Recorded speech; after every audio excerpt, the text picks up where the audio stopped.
सिक्किम सरकारका अति आदरणीय सल्लाहकारगण, अध्यक्षगण अनि उपस्थित सिक्किम सरकारका शहरी विकास विभागका सचिव महोदय सुश्री सरल राई, विद्युत विभागका सचिव श्री पीटी भुटियाज्यू, पीएचई डिपार्टमेन्टका सचिव श्री विद्युश्री प्रसादज्यू, इरिगेसन डिपार्टमेन्टका सचिव श्री सुरेन कार्कीडोलीज्यू, शहरी विकास विभागका मुख्य अभियन्ता श्री लाक्पा शेर्पा लगायत उहाँका सम्पूर्ण पदाधिकारीवर्ग, उपस्थित विभिन्न विभागका विभागीय प्रमुख,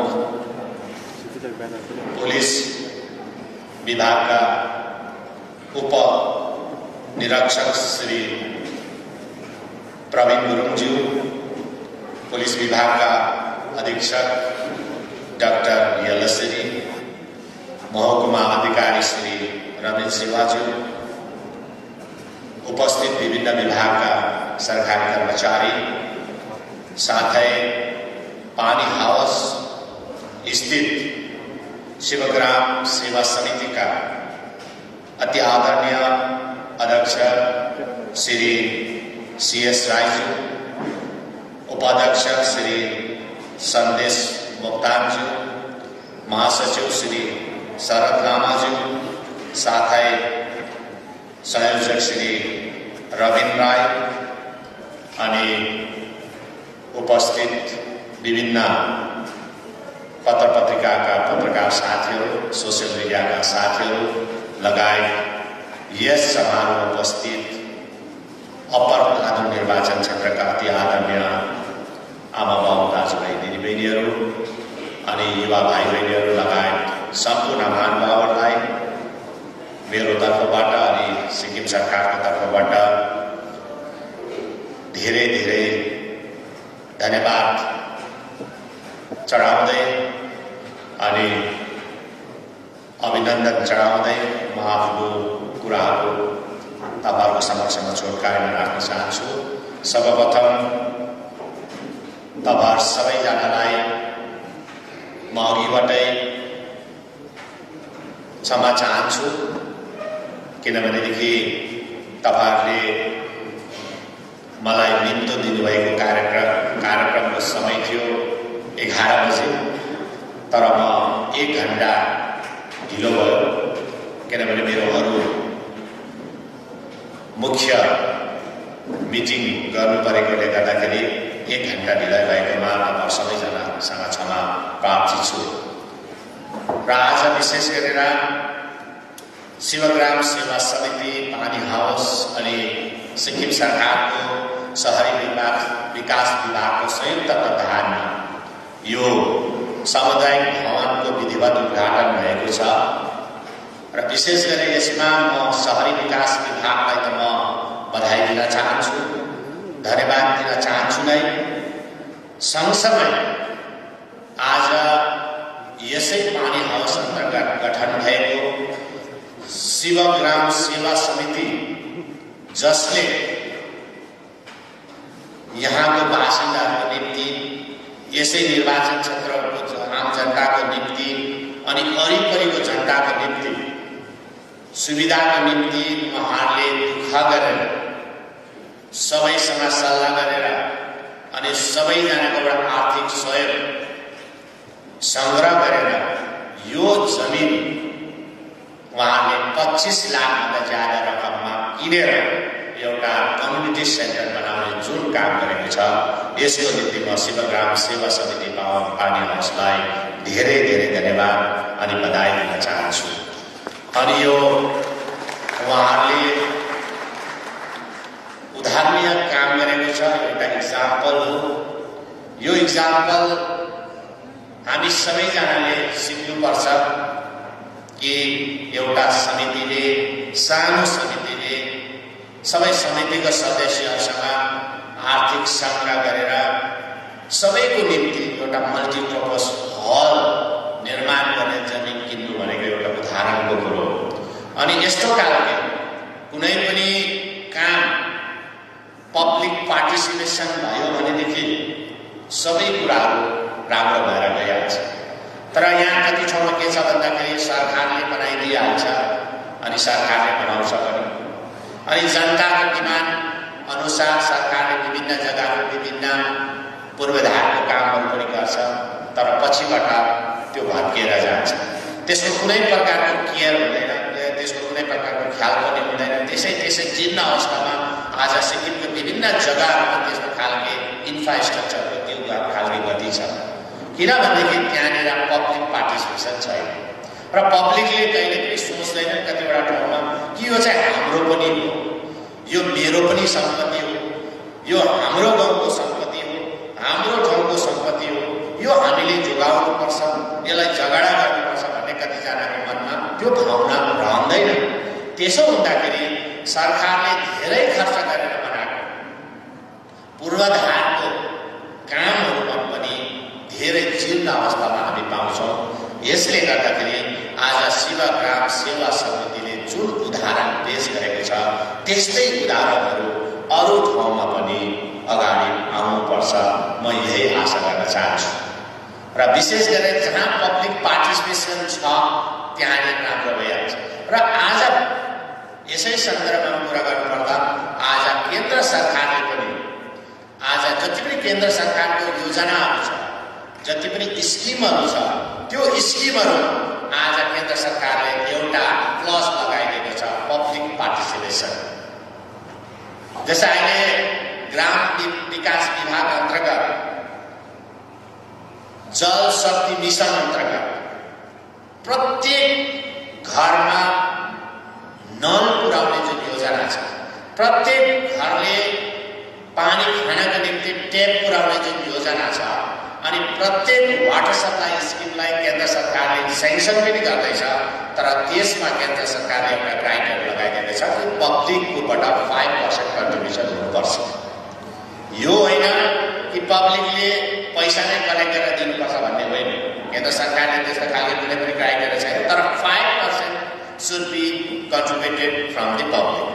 मतलब 5% 100 मा 5 रुपियाँ, 100 मा 5 रुपियाँ चाहिँ जनताको सहभागी होस् भन्ने उहाँले एउटा क्राइटेरिया लगाइदिएको छ। त्यो चाहिँ किन हो भन्दाखेरि पब्लिक यदि त्यो कुरासँग जोड्यो भनेदेखि जनताको पनि सहभागी भयो भनेदेखि त्यो कुरा सधैँभरि है राम्रोसँग बस्छ, मेन्टेन हुन्छ, जनताले पनि माया गर्छ। नत्र हो भने कुनै पनि कम्युनिटी हल बनायो, कसैले आएर खिड्की फुटाइदिइहाल्छ, कसैले आएर तपाईँको त्यहाँको चिजबिज नै लगिहाल्छ, कसैले आएर लाइट बाहिर तपाईँ स्ट्रिट लाइट्सहरू त्यसलाई पनि फुटाइहाल्छ। त्यस्तो खालको घटनाहरू छ। त्यसले गर्दाखेरि यो पानीको काममा पनि, यो जति पनि पेयजलको काममा पनि केन्द्र सरकारले जुन 5% कन्ट्रिब्युसन जनता मार्फत जुन उठाउने काम गरेको छ यसले राम्रो हुन्छ होला। किनभने जनताको पैसा पऱ्यो भने जनताले माया गर्छ, यसमा त मेरो पनि पैसा परेको छ, मैले पनि यसमा कन्ट्रिब्युसन गरेको छ भन्ने एउटा सोच बनिन्छ भन्ने एउटा विचारले केन्द्र सरकारले विभिन्न योजनाहरूमा पब्लिक पार्टिसिपेसन आज खोज्दैछ। र यो जुन जल शक्ति मिसनमा जुन काम हुँदैछ यसमा पब्लिकले पैसालाई धनराशि नै दिनु पर्दैन, तर उहाँहरूले काम गरेर पनि कसैले काम गर्न सक्छ, दिनको हजिरा दिन सक्छ, कसैले पिटी दिन सक्छ, कसैले बलुवा दिन सक्छ, कसैले तपाईँको ढुङ्गा दिन सक्छ, कसैले किन दान दिन सक्छ। त्यसले गर्दा त्यो 5% कन्ट्रिब्युसनबाट चाहिँ जम्मै गाउँमा हाम्रो जति पनि सिक्किमको जति पनि गाउँहरू छ, सहरहरू छ है, सहरमा पिएचई मार्फत काम गरेको पिउने पानीको काम चाहिँ सबै कामहरू जल शक्ति मिसन अन्तर्गत बनिँदैछ। यसको लागि म आह्वान गर्न चाहन्छु, जसरी शिवग्राम सेवा समितिले उदाहरण पेश गरेको छ त्यस्तै उदाहरण अरू समितिहरूले पनि, अरू है तपाईँले सङ्घ संस्थाहरूले पनि पेश गरोस् भन्ने म है तपाईँहरूलाई आह्वान पनि गर्न चाहन्छु। र विशेष गरेर आज तपाईँको यस कार्यक्रममा आउन ढिलाइ भए तापनि जुन अवसर तपाईँले मलाई दिनुभएको छ यसको लागि म विशेष गरेर माननीय विधायक श्री जीटी ढुङ्गेलज्यू अनि शिवग्राम सेवा समितिका सम्पूर्ण सदस्यवर्गलाई मेरो आन्तरिकताबाट म धन्यवाद दिन चाहन्छु। र उहाँहरूले जति बेला मलाई निम्तो उहाँले मलाई दिनका निम्ति आउनुभएको थियो बेङ्गलोरमा मेरो सरकारी निवास स्थानमा, त्यति बेला मैले भनेको थिएँ होइन होला यत्रो ठुलो बनाउने छ जग्गा छैन है। यस्तो ठाउँ कहाँ हुन्छ त्यो भिरालो जग्गामा, किनभने पानी आउँछ भनेपछि एउटा भिरालो होला, त्यहाँ जग्गा छैन होला, अकुपाइड होला भनेर मैले भन्दाखेरि हाम्रो सिएस राईले भन्नुहुन्थ्यो कि आउनुहोस् न तपाईँ, हामीले यति ठुलो कम्युनिटी हल बनाएको छौँ, निर्माण गरेको छौँ, तपाईँ छक्क पर्नुहुन्छ भनेर। र आज यसै मौकामा है यो जग्गा मैले घुम्ने मौका पनि पाएँ र आउँदाखेरि धेरै कुराहरू मैले पत्ता पाएँ, धेरै कुराहरू मैले के गर्नुपर्ने छ, यो जग्गामा के कुराको जरुरत रहेछ भन्ने कुरा पनि पाएँ। यो सरकारको जे पनि जरुरी कामहरू छ त्यो सरकारको अवश्य नै हामी गर्छौँ र विशेष गरेर है यो जग्गाहरू साँच्चै नै राम्रो जग्गा रहेछ। यो राम्रो सामुदायिक भवनको निर्माण भएको छ र आजदेखि यो अप्पर तादुङको मात्रै नभएर हामी नसोचौँ यो अप्पर तादुङको हो, यो त अप्पर तादुङले मात्रै गर्छ भन्ने भने यो सारा गान्तोकवासीहरूको निम्ति एउटा सामुदायिक भवन निर्माण भएको छ। र यसले गर्दा म तपाईँहरू सबैजना बधाई दिन चाहन्छु। र अहिलेको समयमा तपाईँहरूलाई थाहा छ सबैजनाले सानो जग्गामा है 30 बाई 40 है 20 बाई 25 को जग्गामा हामी सबैजना घर बनाउँछौँ है। अब सहरमा ठुलो जग्गा छैन। जसरी पहिला बस्तीमा खेत हुन्थ्यो, बारी हुन्थ्यो, अनि या है तपाईँको राम्रो शुभ काम होस् या अशुभ कार्य होस् गर्दाखेरि सबै जग्गाहरू खुल्ला पाउँथ्यो। तर आज बस्तीमा पनि आज त्यस्तो खालको जग्गाहरू पाउँदैन, धेरै कठिन छ।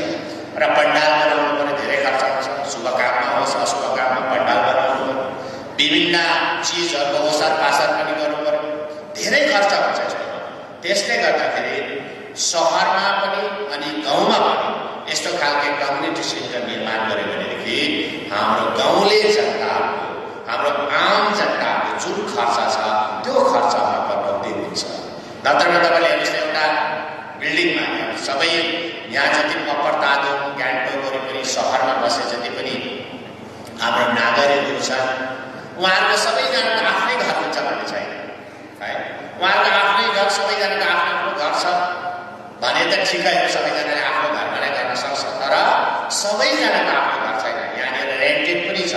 रेन्टमा बसेर उहाँहरू यहीँ बसोबासो गरेको साल बसिआएको छ, कसैले व्यापार धन्दा गर्दैछ। त्यसले गर्दा उहाँले कुनै प्रकारको फङ्सन गर्नु पर्दाखेरि उहाँले होटेल नै ताक्नुपर्छ, होटेलमा जानु पर्यो। र अहिले होटेललाई हेर्नु भनेदेखि सानोभन्दा सानो तल्लो दर्जाको होटेलमा पनि धेरै खर्च हुन्छ, धेरै धनराशि खर्च हुन्छ। तर आज यो कम्युनिटी सेन्टर बनेपछि हेर्नुहोस् त, यसमा हामी सबै कामहरू गर्न सक्छौँ। शुभ काम, कसैको बिहा भयो तपाईँले यसलाई युज गर्नुहोस्, कसैको मरौको काम छ भने यसलाई युज गर्नुहोस्। अनि यसलाई त्यति बेला जति बेला बिहा मरौको काम हुँदा त्यसलाई एउटा एक्टिभिटिजमा तपाईँले यो हललाई तपाईँले स्पोर्ट्स एक्टिभिटिजको जग्गा बनाउन सक्छ, या ब्याडमिन्टन खेल्न सक्छ, या टिटी खेल्न सक्छ, विभिन्न एक्टिभिटिजहरू स्पोर्ट्स एक्टिभिटिज गर्न सक्छ। तपाईँले आफ्नो शरीरलाई स्वास्थ्य राख्न सक्छ। यो काममा तपाईँले यो कम्युनिटी हललाई तपाईँहरूले युज गर्न सक्छ। अनि मैले धेरै मसल्ला पनि गर्दै थिएँ माननीय मन्त्री शहरी विकास विभागका माननीय मन्त्री श्री अरुण उप्रेतीज्यूसँग, अनि तपाईँहरूकै माननीय विधायकसँग सल्लाह गर्दै थिएँ कि यो जग्गालाई हामीले राम्रो प्रकारले अब है यसको साउन्ड प्रुफ है, यहाँनिर साउन्ड प्रुफ चाहिरहेछ, अझै पनि धेरै काम गर्नु बाँकी नै रहेछ।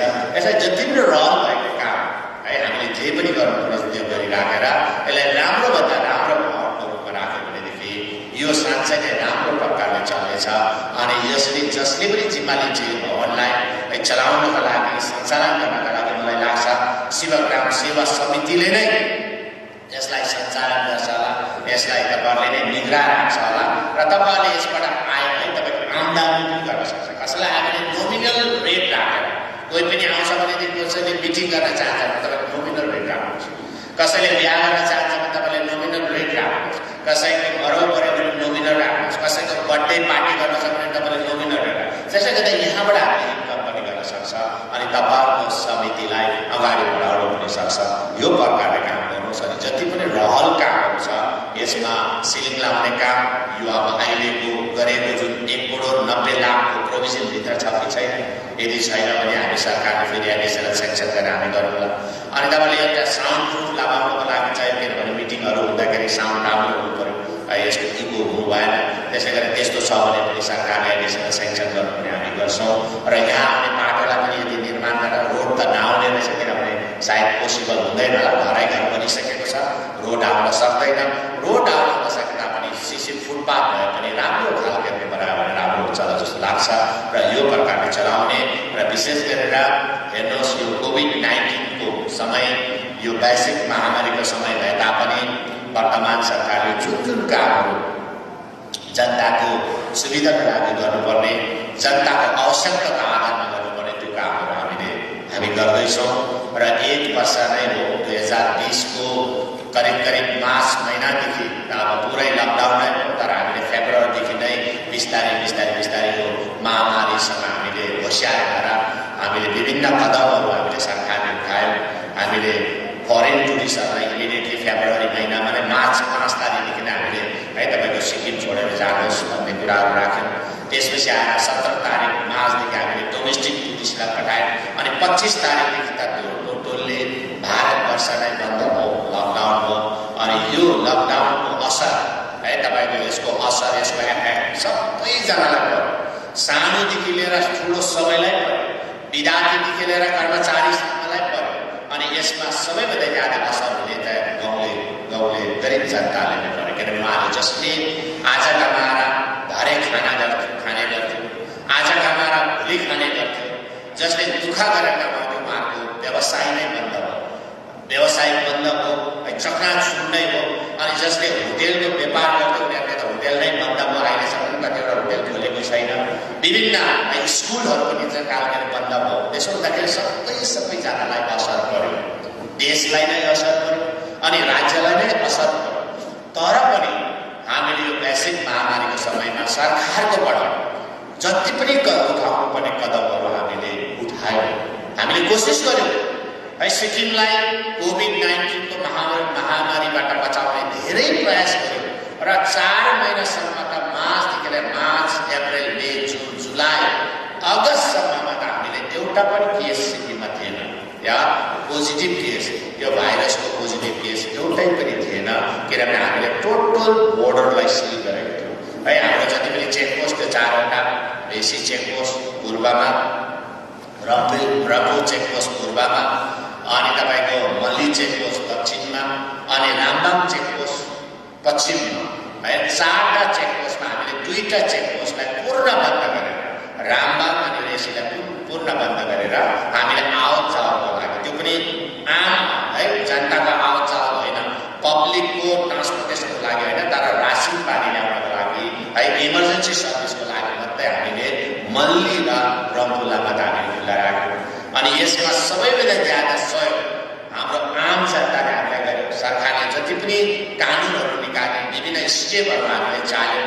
त्यसको पालन तपाईँले सही रूपमा गर्नुभयो लु गाडी बन्द गाडी हामीले लकडाउनलाई खोल्यौँ त्यति बेला तपाईँहरूले एकदम सहयोग राख्नुभयो त्यसपछि फेरि हामीले कति टाइमको समयमा त्यस्तै सिचुएसन हेरेर है लकडाउन गऱ्यौँ त्यति बेला तपाईँहरूले हामीलाई साथ दिनुभयो र तपाईँहरूको कारणले गर्दा है तपाईँहरूको सपोर्टले गर्दा सिक्किमे जनताको सपोर्टले गर्दाखेरि सिक्किमले कोभिड-19 को महामारीमा त्यस्तो खालके जुन खालके एउटा महामारीको बिचमा हुने जुन चाहिँ हाहाकार हामीले सहनु परेन यसमा तपाईँहरूलाई म श्रेय दिन चाहन्छु सिक्किम जनतालाई धन्यवाद पनि दिन चाहन्छु हो पछिबाट आयो किनभने हामीले जम्मै सिक्किमवासीहरू जुन ठाउँमा उहाँहरू फसेर बसेका थिए बिमारीहरू हाम्रो विद्यार्थी नानीहरू कर्मचारीहरू जति फसेर बसे जब केन्द्र सरकारको आदेश भएपछि हामीले ल्याउने क्रम सुरु भयो त्यति बेला बिस्तारै केसहरू बढ्यो र करिब अहिलेसम्म पोजिटिभ केस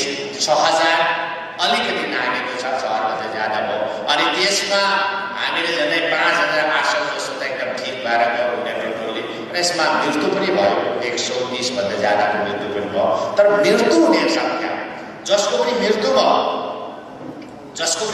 भयो 130 भन्दा ज्यादा मृत्यु भयो अनि त्यसमा मृत्यु हुनेमा ज्यादा सङ्ख्यामा चाहिँ पहिल्यैदेखि जसको बिमारी थियो कोही डायबिटिस बिमारी थियो कोही टिबीको बिमारी थियो कोही क्यान्सरको बिमारी थियो विभिन्न रोगले ग्रसित बिमारीहरूलाई पोजिटिभ भएपछि उनीहरूको मृत्यु भयो खासै कोभिडकै कारणले मर्नेको सङ्ख्या चाहिँ बहुत कम्ती छ 10 भन्दा ज्यादा छैन तर 10 भन्दा ज्यादा जति छ त्यो चाहिँ पहिल्यैदेखि बिमारी भएको शारीरिक रूपले उहाँहरू कमजोर भएको अनि अलिकति एजेड भएको उहाँहरूको उमेर पनि आकारको मृत्यु भयो र यो कालमा यो महामारीको कालमा हामीले जति सक्दो गाउँलेलाई दुःख नहोस् है गरिब जनतालाई दुःख नहोस्, गाउँलेलाई है तपाईको कुनै प्रकारको हाका नहोस् भनेर त्यही समयमा हामीले 1,32,000 परिवारलाई 1,32,000 परिवारलाई हामीले राशिनको राहत पनि हामीले दियौँ है।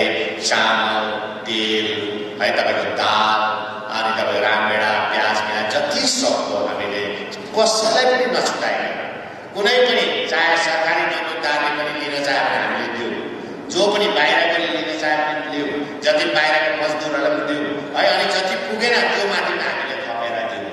अनि त्यसपछि हामीले बिमारी जहाँ जहाँ बसेको थियो, बिमारी जहाँ जहाँ जुन जुन ठाउँमा अरू राज्यहरू बसेको थियो, सिलगढीमा, दिल्लीमा, कलकत्ता, त्यहाँसम्म हामीले रासन पुऱ्यायौँ। त्यसपछि हामीले आर्थिक सहयोग पनि गऱ्यौँ, प्रत्येकलाई 33,000 रुपियाँ पनि हामीले पठायौँ। अनि विद्यार्थी नानीहरूलाई खोजी 3,000 भन्दा ज्यादा विद्यार्थी नानीहरूलाई हामीले 5,000 को दरले है तपाईँ धनराशि पनि हामीले सपोर्ट गऱ्यौँ। अनि त्यसै बिचमा सबैभन्दा बेसी मार्का पर्ने चाहिँ हाम्रो ट्याक्सी चालकहरू, हाम्रो गाडी चालकहरू, जसले गाडी चलाएर उहाँले आफ्नो जीविका चलाउँछ, उनीहरूलाई साह्रो पर्यो होला। हाम्रो चालकहरूलाई, हाम्रो टुरिस्टहरूलाई साह्रो पर्यो होला भनेर हामीले उहाँहरूको एकाउन्टमा जो चाहिँ रेजिस्टर थियो, जसको चाहिँ डकुमेन्ट्स थियो,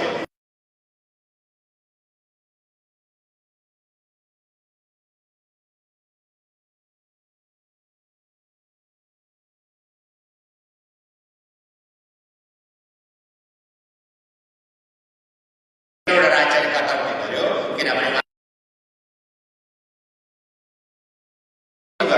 तर सिक्किम राज्यमा हामीले एकैजना कर्मचारीको पनि हामीले वेतनमा कटौती गरेन।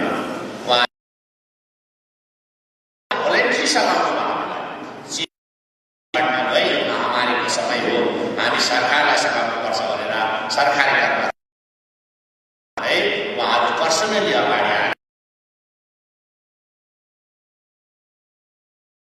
एनजिओसहरूले पनि हामीलाई सघाउनु भएको छ, यसको लागि म धन्यवाद दिन चाहन्छु। अनि तपाईँहरूले हामीलाई सहयोग पुर्याउनु भएको छ।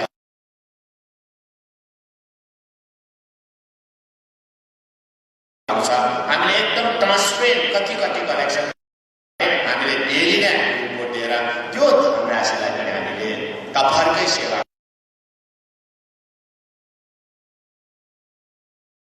आज हेर्नुहोस् सबैजनाले आज नाम कायम छ। हिजो चाहिँ नर्थ इस्ट रिजनको मिटिङ, नर्थ इस्ट काउन्सिलको मिटिङमा पनि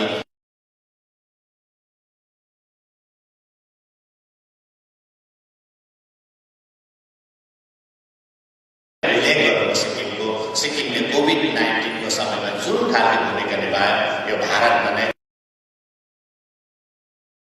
एउटा सिक्किमे जनताको एउटा चाहन्छु।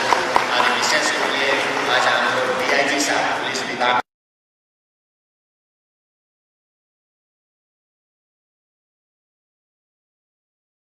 छ र हामीले 19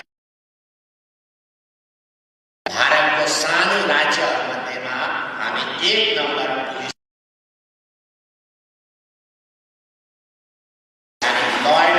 पुलिसले पाउनु भनेको ल एन्ड अर्डर कतिको चाहिँ कानुनलाई हामीले मेन्टेन गर्यौँ, ल एन्ड अनि यहाँनिर कतिको क्राइम बढ्यो है, यहाँनिर कतिको है तपाईँको अपराधहरू बढ्यो, त्यसको अनि 2020मा पनि भनेपछि अब अरू राज्यलाई, नर्थ इस्टको राज्यलाई, गोवालाई हामी आएका छौँ। यसको निम्ति विशेष गरेर म पुलिस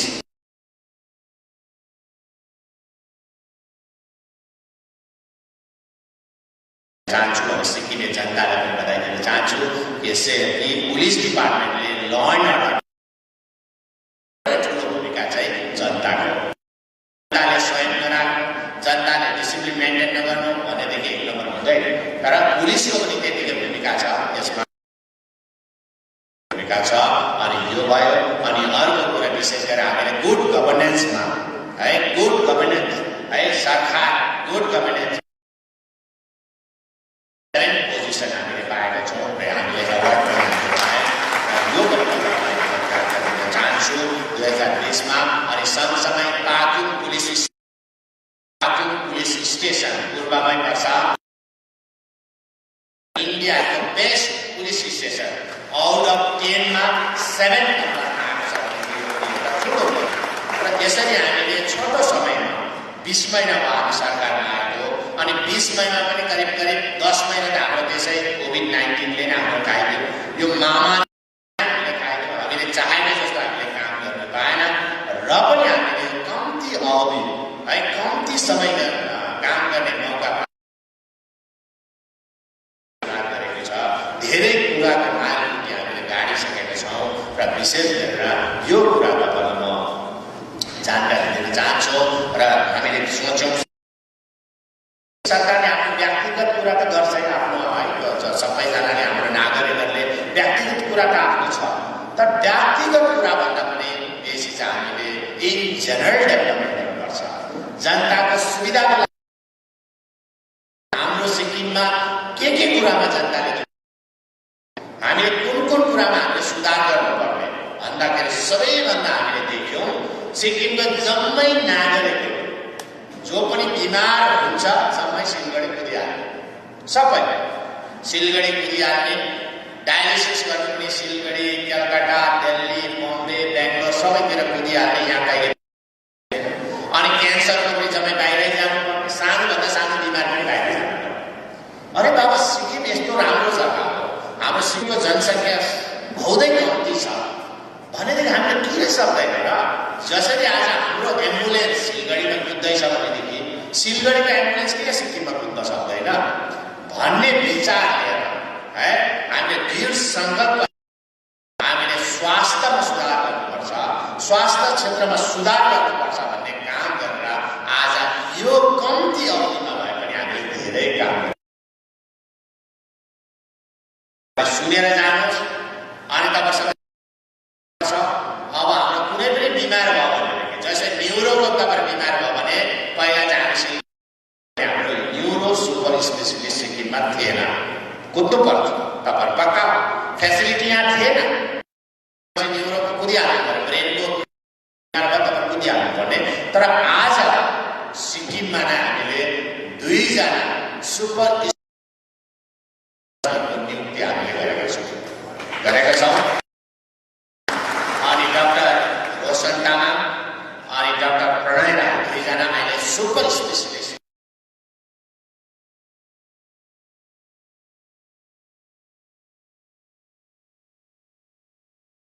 सिक्किमकै हुनुहुन्छ है उहाँ सिक्किमकै छोरा हुनुहुन्छ र उहाँ नजानु भनेको है जानु हुँदैन भनेको होइन हुन्छ। अनि डाक्टर चेङ्कोमा हुने ट्रिटमेन्ट अब अस्पतालमा हाम्रै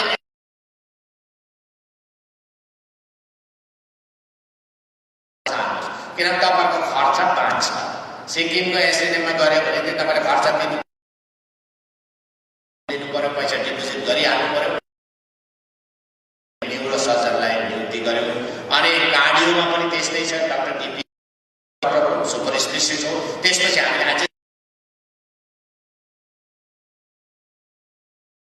ठुलो उहाँले रेफर गर्छ तर सानो सानो गर्नुपर्ने एन्जियोग्राफीहरू भने त्यसको लागि सिलगढी जानु पर्दैन।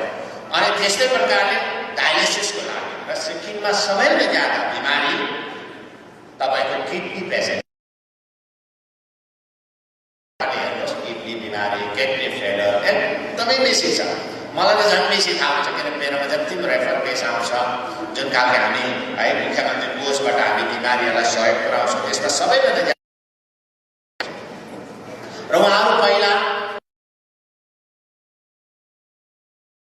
यो कोभिड-19 को महामारी भन्दा अगाडि उहाँहरू सिलगढीमा बसेर डायलिसिस गर्नुपर्छ उहाँहरू कलकत्तामा बस्छ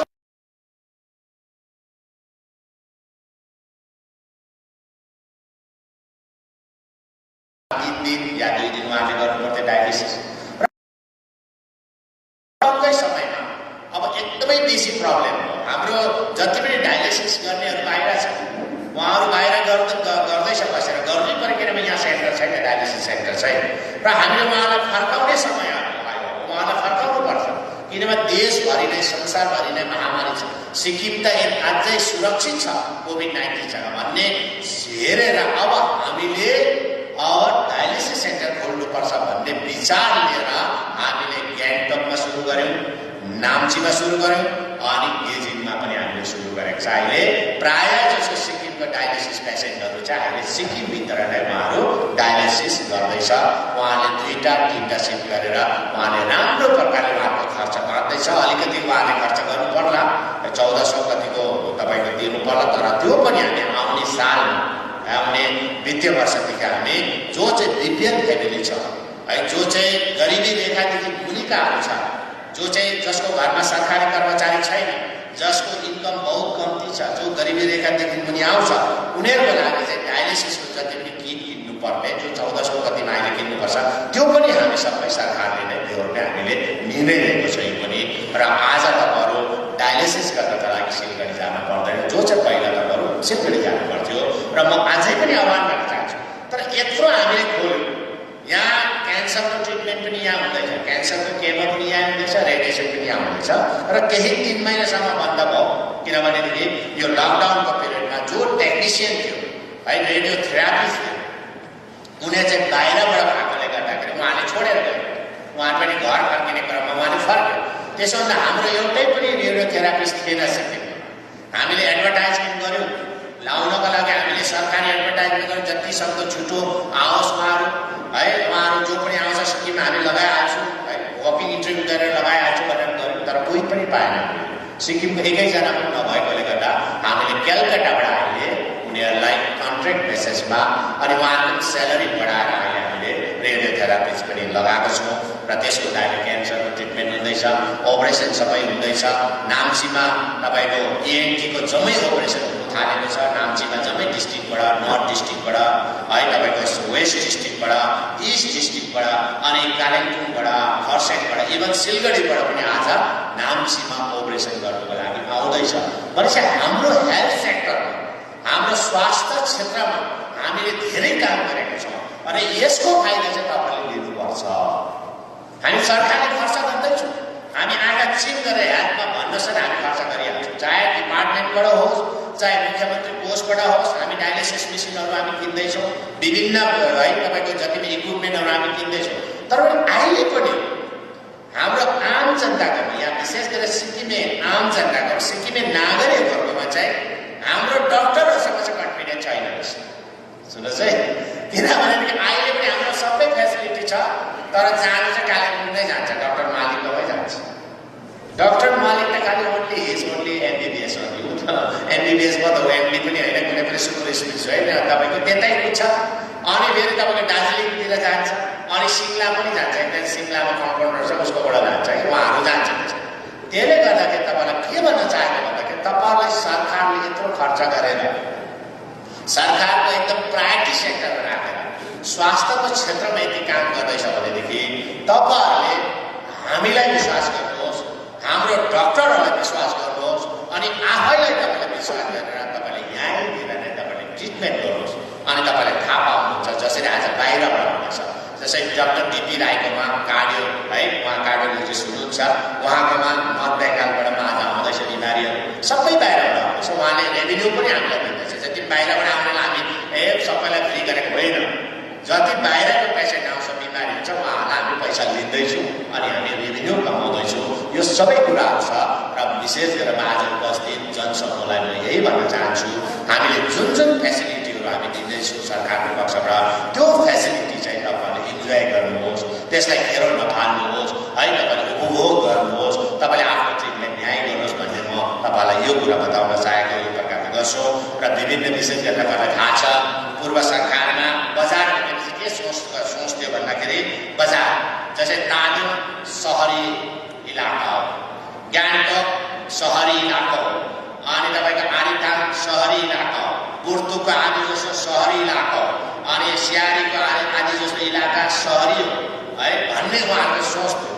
तर आज यो सहरी इलाकामा पनि, यो बजार एरियामा पनि गरिबीहरू धेरै छ, पक्का गरिबीहरू छ है। तर पूर्व सरकारको के छ, बजारमा बसेको सबै धनी। हेर्नुहोस् त, आज बजारमा बस्ने कतिजना गरिब, गाउँमा बस्ने भन्दा पनि गरिब छ, पक्का। उहाँहरू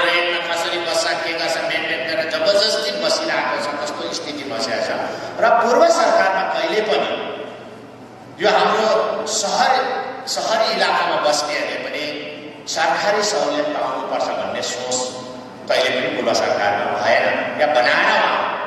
एउटा मात्र बनायो, एउटा डिस्ट्रिब्युसन भएको मलाई थाहा छ, त्यो चाहिँ के भने तपाईँको कुकर बाँडेको चाहिँ मलाई थाहा छ। कुकर चाहिँ पक्का बाँडेको पूर्व सरकारमा, अनि तपाईँको यो पानीको फिल्टर बाँडेको मलाई थाहा छ। तर सहरी इलाकामा बस्ने हाम्रो गरिबहरू पनि छ, उनीहरूको लागि पनि घर बनाउनु पर्छ, उनीहरूलाई पनि घर दिनुपर्छ, उनीहरू पनि घरमा बस्नुपर्छ, आफ्नै घरमा बस्नुपर्छ भन्ने सोच राखेन। तर हामीले यो महामारीको बिचमा भए तापनि हामीले दसैँ र तिहारभन्दा अगाडि हामीले सिक्किम सरकारको ग्राम विकास विभागको मार्फत हामीले प्रत्येक निर्वाचन क्षेत्रमा, सिक्किमको प्रत्येक निर्वाचन क्षेत्रमा जम्मा 32वटा निर्वाचन क्षेत्र, पहिला चाहिँ 31 मात्रै गर्थ्यो, किन सङ्घलाई गर्थेन, सङ्घलाई आफ्नो निर्वाचन क्षेत्रमा गर्थ्यो। तर हामीले 32वटा निर्वाचन क्षेत्रमा घर बनाउने योजना, सिक्किम गरिब आवास योजनाको हामीले आवन्टन गऱ्यौँ हामीले सबैले। किनभने हामीले सङ्घको पनि कोटा दिएर हामीले सङ्घ एमएलए साहब, वर्तमान हाम्रो ग्राम विकास विभागका माननीय मन्त्री सोनाम लामा साहबलाई भन्यौँ, तपाईँ पनि एउटा प्रतिनिधि हो, तपाईँको पनि भोटर छ, हाम्रो लामा साहबहरू छ, धर्मगुरुहरू छ, उहाँलाई पनि तपाईँले दिनुहोस्, तपाईँको कोटाबाट हामीले उहाँलाई पनि दिउँ। अनि सँगसँगै हामीले सहरी जति पनि इलाकाहरू छ, जस्तै ग्याङटोक, अप्पर तादुङ, अनि तपाईँको आरिथाङ, अनि तपाईँको सियारीको भेग भयो, अनि मुर्तुको भेगमा पनि हामीले सिक्किम गरिब आवास योजना निर्माण गर्ने प्रत्येक निर्वाचन क्षेत्रमा हामीले 33वटा हामीले 33 घर, अनि 33 घर हामीले आवन्टन गरेको थियौँ। त्यो चाहिँ जसको जमिन छ, जसले घर बनाउन सकेको छैन, जसको साइट छ अलरेडी तर घर बनाउन नसक्नेहरूलाई चाहिँ हामीले त्यो बनाउनको लागि 33 दियौँ। तर तपाईँले भन्नुहुन्छ होइन हामीलाई 30 किन, हामीले त 100 पाउनु पर्ने अरू बस्तीमा, किनभने बस्तीवालाले खालि ग्राम विकास विभागबाट पाउने यो गरिब आवास योजना मात्र उहाँले पाउँछ। तर सहरभित्र बस्ने जति बासिन्दाहरूले अब सिक्किम अर्बन गरिब आवास योजनाको स्किम पनि आउँदैछ तपाईँको। यो चाहिँ हाम्रो तपाईँको युडिएडी डिपार्टमेन्टबाट अर्बन डेभलपमेन्ट डिपार्टमेन्ट मार्फत प्रत्येक यो सहरी इलाकामा चाहिँ जसको घर छैन उसलाई फ्ल्याट बनाएर दिने, जसको जमिन छ बनाउन सकेन भने हामी 5 तलेको फाउन्डेसन लगाएर 5 स्टोरेज बिल्डिङको फाउन्डेसन लगाएर 1 तला बनाइदिने, त्यो माथि चाहिँ अरूले बनाउँछ, उहाँले लोन निकालेर यो योजनाको हामीले टेन्डर भइसकेको छ, जम्मा 130 करोडको लागतमा टेन्डर भइरहेको छ। यो अब यो स्किम सुरु हुन्छ। यो चाहिँ खालि सहरमा बस्नेहरूको लागि मात्र हो, हामी बस्तीमा बाँड्दैनौँ, अनि बस्तीमा चाहिँ हामी मुख्यमन्त्री गरिब आवास योजना हामी दिन्छौँ फेरि। तर बजारमा चाहिँ हामी अब बजारको जसको चाहिँ जमिन छ, जमिन चाहिँ हुनु पर्यो, जमिनमा हुनेलाई चाहिँ हामी 1 फ्ल्याट बनाइदिन्छौँ, माथि बनाउने तपाईँको चाहिँ है। तर हामी फाउन्डेसन मैले विभागलाई भनेको छु, अर्बन डेभलपमेन्ट डिपार्टमेन्टले यो काम है उहाँले एक्जिक्युसन गर्नेछ। उहाँलाई मैले भनेको छु पहिला चाहिँ 1 तला थाम्ने मात्र होइन, तर फाउन्डेसन चाहिँ 5 तला थाम्ने बनाउनुपर्छ, र जसको घर छ उसले आफै 5 तलाहरू 4 तला बनाउँछ भनेर भनेको छु। यसो हुँदा के हुन्छ भने सहरभित्र बस्ने गरिबहरूले पनि न्याय पाउँछ, नत्र अहिलेसम्म चाहिँ न्याय पाएको थिएन। उनीहरू चाहिँ सहरै भन्यो, यसो नाम सहरको नाममा उनीहरू चाहिँ धनी भइहाल्यो, अनि उनीहरू त खुने खाने भइहाल्थ्यो। त्यसले गर्दाखेरि हामीले त्यो प्रोग्राम हामीले सुरु गरेका छौँ। र अब तुरुन्त अनि तपाईँको जसको पनि अब सोचला तपाईँले होइन, जमिन हुनेले त अब घर बनाउनु पाउने भयो, तर हामी पनि यहाँको भोटर, हाम्रो पनि कागजपत्र छ, तर हाम्रो त केही नपाउने रहेछ भन्ने सोच्दै होला तपाईँले। तर जसको जमिन छैन उनीहरूलाई चाहिँ ठाउँमा, जस्तै अप्पर तादुङको जमिन नहुनेलाई अप्पर तादुङमा नै हामी हाउसिङ फ्ल्याट बनाएर उहाँलाई हामी एलटमेन्ट दिन्छौँ। त्यसो हुँदा तपाईँहरूको मन्थली खर्च गर्दै गरे, तपाईँले महिनामा हाउस रेन्ट तिर्दै गरेको रकम चाहिँ तपाईँको बाँच्छ, तपाईँको गोजीमा बस्छ, अरू कुरामा तपाईँले लाउनु सक्नुहुनेछ। अनि त्यस्तै प्रकारले पहिला मेडिकल एसिस्टेन्ट चाहिँ खालि सिक्किम सब्जेक्ट हुने या डोमिसाइल हुनेले मात्रै पाउँथ्यो रेफर केस। सुन्नुहोस् है, अहिले पनि रेफर जसको पनि हुन्छ सिक्किम सब्जेक्ट अनि डोमिसाइल हुनेले मात्रै पाउँछ। तर हामीले चाहिँ सरकारमा आएपछि जसको चाहिँ भोटर लिस्ट छ, जसले सिक्किममा बकाइदा भोट हाल्छ, जसले प्रतिनिधि प्रतिनिधि बनिन्छ भनेदेखिलाई किन हामी छुटाउने त? एउटा व्यक्ति जसको भोटर लिस्टमा नाम छ अनि उहाँको रेसिडेन्स सर्टिफिकेट छ, पुरानो कागज छ भने उसलाई हामीले किन चाहिँ यस्तो सहुलियतबाट किन चाहिँ हामीले वञ्चित गराउनु भन्ने हेतुले हामीले मेडिकलमा मुख्यमन्त्री चिफ मिनिस्टर फन्डबाट जुन चाहिँ मेडिकल एसिस्टेन्ट हामी दिँदैछौँ। हामीले अहिले भोटर लिस्ट हुनेलाई भोटर लिस्ट चाहिँ हुनु पर्यो अनि अब सिक्किम सब्जेक्ट र डोमिसाइल हुनेले त पाउँछै पाउँछ अनि भोटर लिस्ट हुने अनि आधार कार्ड र भोटर लिस्ट हुनेलाई चाहिँ हामी मेडिकल एसिस्टेन्ट हामी दिँदैछौँ। हामी 30,000 तपाईँको 20,000 कसैलाई किडनी डायलिसिस हुँदैछ भने 50,000 अनि क्यान्सर रेफर भएको छ भने 1 लाखसम्म हामी तपाईँहरूलाई दिँदैछौँ। एउटा सपोर्ट है। यसमा हामी सबै त गर्न सक्दैन किनभने सरकारले सबैलाई हेर्नु पर्यो। तर कतिजनाको के छ भने सबै ट्रिटमेन्ट नै सरकारले गर्नुपर्छ भन्ने एउटा भावना पनि छ, विचार गरेपछि त्यो हुनु सक्दैन। त्यसले गर्दाखेरि हामीले प्रत्येक बजारमा जस्तै आलीथाङमा पनि अनि अप्पर धादिङमा पनि बुर्तुकको जति पनि छ यो सहरी इलाकामा अनि तपाईँको सियारी कञ्चनजङ्घा देउराली इलाकामा पनि हामी बिमारी जो पनि छ गरिब जसकोमा पनि आयो हामी सरकारी कर्मचारीले हामी दिँदैनौँ किन उहाँहरूको त आफ्नो रिम्बर्समेन्ट भइहाल्छ, उहाँले पाइहाल्छ सरकारबाट, हामी दिएको छैनौँ। तर जसको चाहिँ भोटर लिस्ट आधार कार्ड सिक्किम सरले जो हुन्छ अनि हामी माननीय विधायकको मार्फत माननीय विधायक अनि हामी डक्टरको कागज ल्याएर त्यसै एप्लिकेसनमा मात्रै बिमारी छ भनेर लेखेर त हुँदैन है। उसको एडमिट भएको कागज हुनु पर्यो, उसको बिमारीको कागज हुनु पर्यो। हामी पनि कमिटीले डक्टरले जब जाँचेपछि हामी इमिडिएटली सेङ्सन गरेर आज तपाईँको घर घरमा नै हाम्रो माननीय विधायक श्री अरुण उप्रेतीको मार्फत माननीय विधायक श्री हाम्रो जिटी ढुङ्गेलको मार्फत तपाईँको घर घरमा आउँदैछ। यो के हो भन्दाखेरि हामी सहर र बजार भनेर हामी नछुटाउँ किनभने सहरमा पनि गरिबीहरू बस्छन् अनि बस्तीमा पनि बस्छ। त्यसले गर्दाखेरि हामीले यो कामहरू सुरु गर्दैछौँ। अनि सँगसँगै हामीले जति पनि तपाईँहरूको इलाकामा है अब इलाका तपाईँको ठुलो छैन, बस्तीमा त जे पनि डेभलपमेन्ट गर्दा हुन्छ, रोड खन्दा पनि भयो, जता लान्दा भयो है, जे पनि बनाउँदा भयो, तर बजारमा त्यो सुविधा हुँदैन किनभने अब एकदम ल्यान्ड कन्स्टेन्ट छ, यहाँनिर जमिन छैन। तर पनि हामी के चाहन्छौँ भने तपाईँले जुन सुविधा है तपाईँको जस्तै बिजुलीको सुविधा आज तपाईँले पहिला जति बिजुलीको सुविधा पाउँदै थियो त्यसमा चाहिँ अब धेरै सुविधा पाओस्। तपाईँहरूको पुरा रेक्टिफाई गरेर तपाईँहरूको जति पनि है यो जति पनि छ है इलेक्ट्रिकको जति पनि छ बिजुलीमा पाउनुपर्ने सुविधा तपाईँहरूको जति पनि इलाकामा हुनुपर्ने बिजुली बत्तीको सुविधा चाहिँ अझै राम्रो होस् भनेर हामीले धनराशि पनि हामीले छुट्याएको छौँ। र आज हाम्रो सचिव महोदय यहाँ हुनुहुन्छ र उहाँलाई हामीले धेरै धनराशि आवन्टन गरेर ताकि सबै बजारको बिजुली बत्तीको ठिक होस्, लाइन ठिक होस्, त्यहाँको सब स्टेसनहरूको अपग्रेड होस् है, तपाईँको त्यहाँ नपढ्नुहोस्, दुःख नहोस्। उहाँहरूलाई सहर बजारमा है तपाईँको बिजुली बत्ती चाहिन्छ भने हामीले त्यो काम गर्दैछौँ।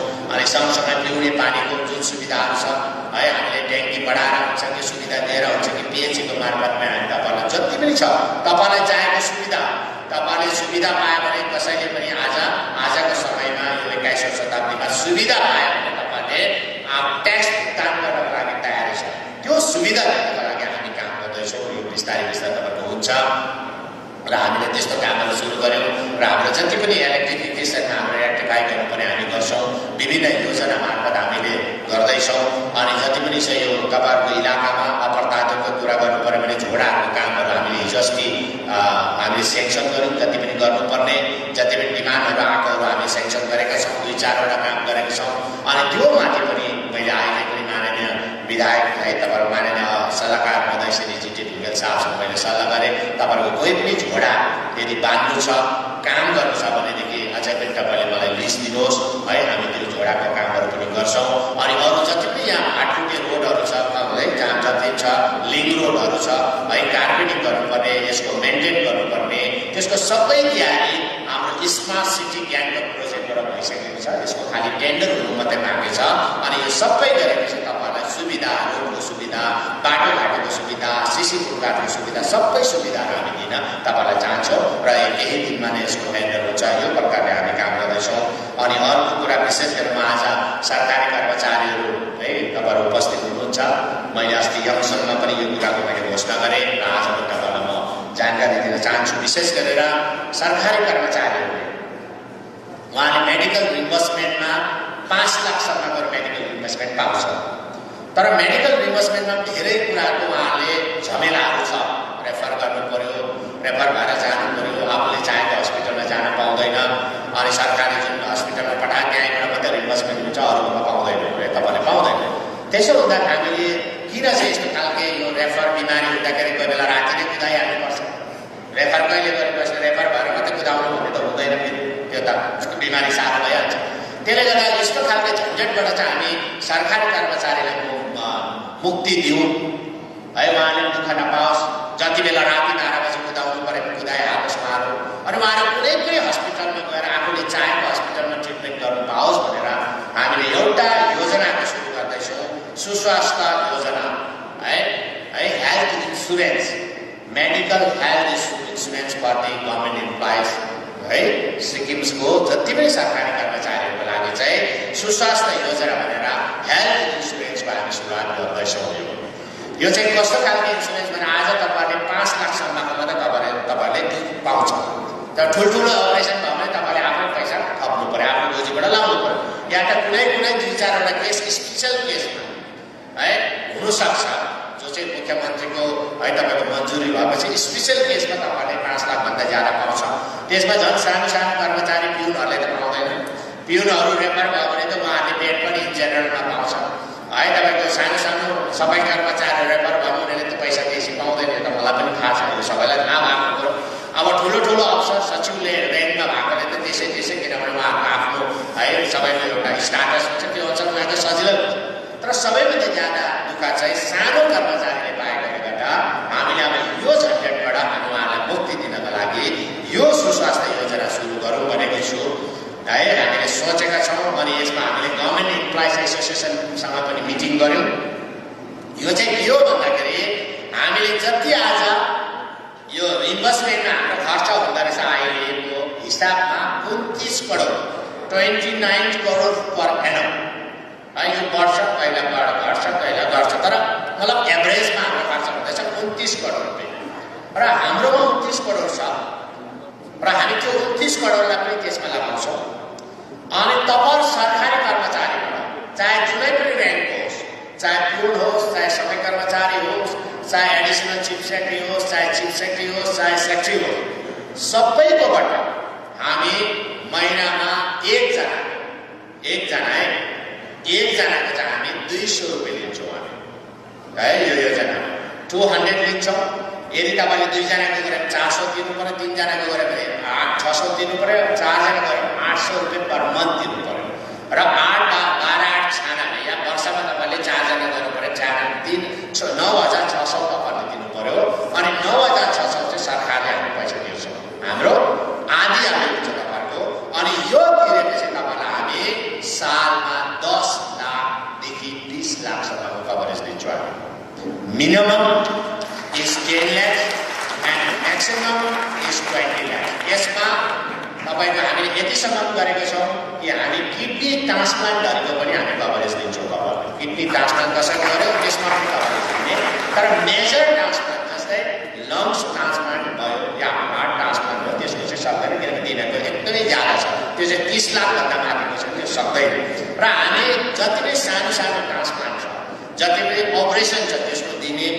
अनि तपाईँले अहिले जति पनि तपाईँले दबाई खाँदैछ त्यसको जस्तोको जसरी हामीले दबाईको नदिँदैछ अब इन्सुरेन्स दिन्छ होइन, तर तपाईँले जुन चाहिँ डायबिटिसको दबाई खाएको, तपाईँले के दबाई डेली युज गरेको दबाईको पनि तपाईँले पाउनुहुन्छ है, तपाईँले रिम्बर्समेन्ट पाउनुहुन्छ। त्यो चाहिँ हामी मतलब पहिलाको स्ट्याटसको नै मेन्टेन गर्छ, त्यो तपाईँले पाउँछ।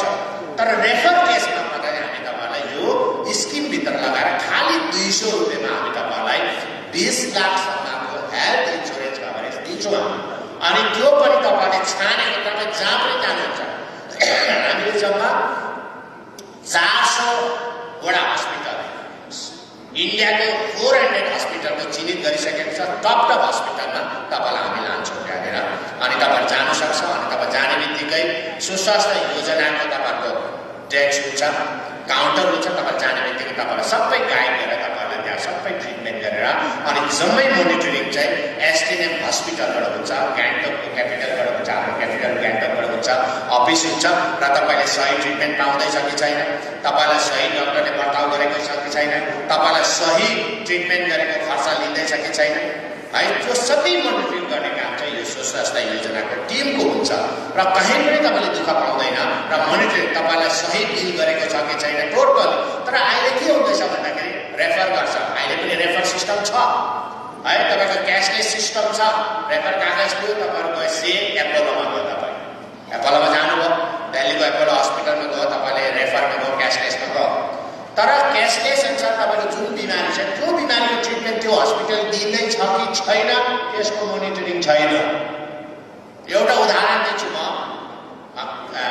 किडनी स्टोनको लागि सिक्किम सरकारले 50,000 को रेफर दिन्छ क्यासलेस 50,000 अनि म्याक्सिमम तपाईँको अहिलेसम्म अहिले त यहाँ पनि हुन्छ कि किडनी स्टोनको अपरेसन हुँदैछ। सिलगढीको न्युटा हस्पिटलमा तपाईँको रेफर गर्छ किडनी स्टोन भयो, तर 50,000 मा त जम्मै अपरेसन सक्नु पर्यो नि। उता 50,000 मा कम्प्लिट 50,000 जब कम्प्लिट भएपछि ऊ चाहिँ डिस्चार्ज हुनुपर्छ। तर त्यो हस्पिटलले के गर्छ भने 50,000 मा चाहिँ अलाइन टलेन गर्यो, यताउति गर्यो, कता कता राखेर अपरेसन भन्दा अगाडि नै त्यसको 50,000 कम्प्लिट भएछ। ल तिम्रो 50,000 कम्प्लिट भयो, सक्यो, now you have to deposit भन्छ। सुन्नुहोस् है, अब जुन मान्छे चाहिँ रेफर लिएर गएको, सिक्किम सरकारले मलाई रेफर गरेको छ क्यासलेस हो, मैले पैसा दिनु पर्दैन भनेर पैसा नलिगएको हुन्छ भनेपछि उसलाई जब चाहिँ अपरेसन भन्दा अगाडि चाहिँ पैसा दिनु भन्दाखेरि चाहिँ एउटा डल्लो पर्छ। त्यसले गर्दा कुनै प्रकारको यसको मोनिटरिङ भएको छैन र यो मोनिटरिङ गरेर हामी 10 lakh minimum 10 lakh and maximum 20 lakh coverage लिएर हामी यो एभरेजदेखि हामी सुरु गर्ने हाम्रो क्रम छ। यसमा तपाईँहरूले अब के भन्नुहुन्छ यो त तपाईँहरूको मर्जी हो, किनभने सरकारी कर्मचारीलाई हामीलाई अपर दिएको। यदि तपाईँ साँच्चै पहिलाकै सिस्टम हामी ठिकै छ, हामी रेफरमा नै जान्छौँ, ठिकै छ रेफर नै गर्ने हो भन्ने हो भने हामी त्यसमा राजी छ। तर सरकारले दिएको निर्णय छ कि हामी सुस्वास्थ्य योजना अन्तर्गत चाहिँ हामी सरकारी कर्मचारीलाई महिनामा 200 रुपियाँ उठाउँछौँ अनि जम्मै कभरेज हुन्छ। त्यसमा 2 एम्बुलेन्सको पनि कभरेज छ। अनि तपाईँले बेड चाहिँ तपाईँले रुम चाहिँ कतिसम्मको पाउने त, कभरेज कतिसम्म, 1000 को रुम, 2000 को रुम कि जेनरल रुम पाउने भने रुम तपाईँहरूले 5000 सम्मको रुम तपाईँहरूले एलाउ छ। तपाईँहरूले त्यसमा 5000 सम्मको रुम प्राइभेट रुममा तपाईँले बस्न सक्छ। अनि जति पनि दबाईको हामी कभरेज गरिदिन्छु टोटल त्यो पनि पाउनुपर्ने दबाईको कभरेज गर्छु। अनि कोही बेला यस्तो पनि हुँदो रहेछ जस्तै तपाईँ एउटा किडनी स्टोनको लागि गयो, तपाईँ हस्पिटलमा एडमिट भयो, किडनी स्टोन तपाईँको अपरेट गर्नु पर्यो, तर प्रिमिनरी टेस्टमा नै तपाईँ फेरि अर्को बिमारी पनि भेट्छ, तपाईँलाई फेरि अर्को बिमारीको पनि टेस्ट गर्नु पर्यो। तपाईँलाई कति किडनी स्टोनको लागि आएको हुन्छ तर अरू बिमार हुन्छ, त्यसो तपाईँको धेरै खर्च हुन्छ।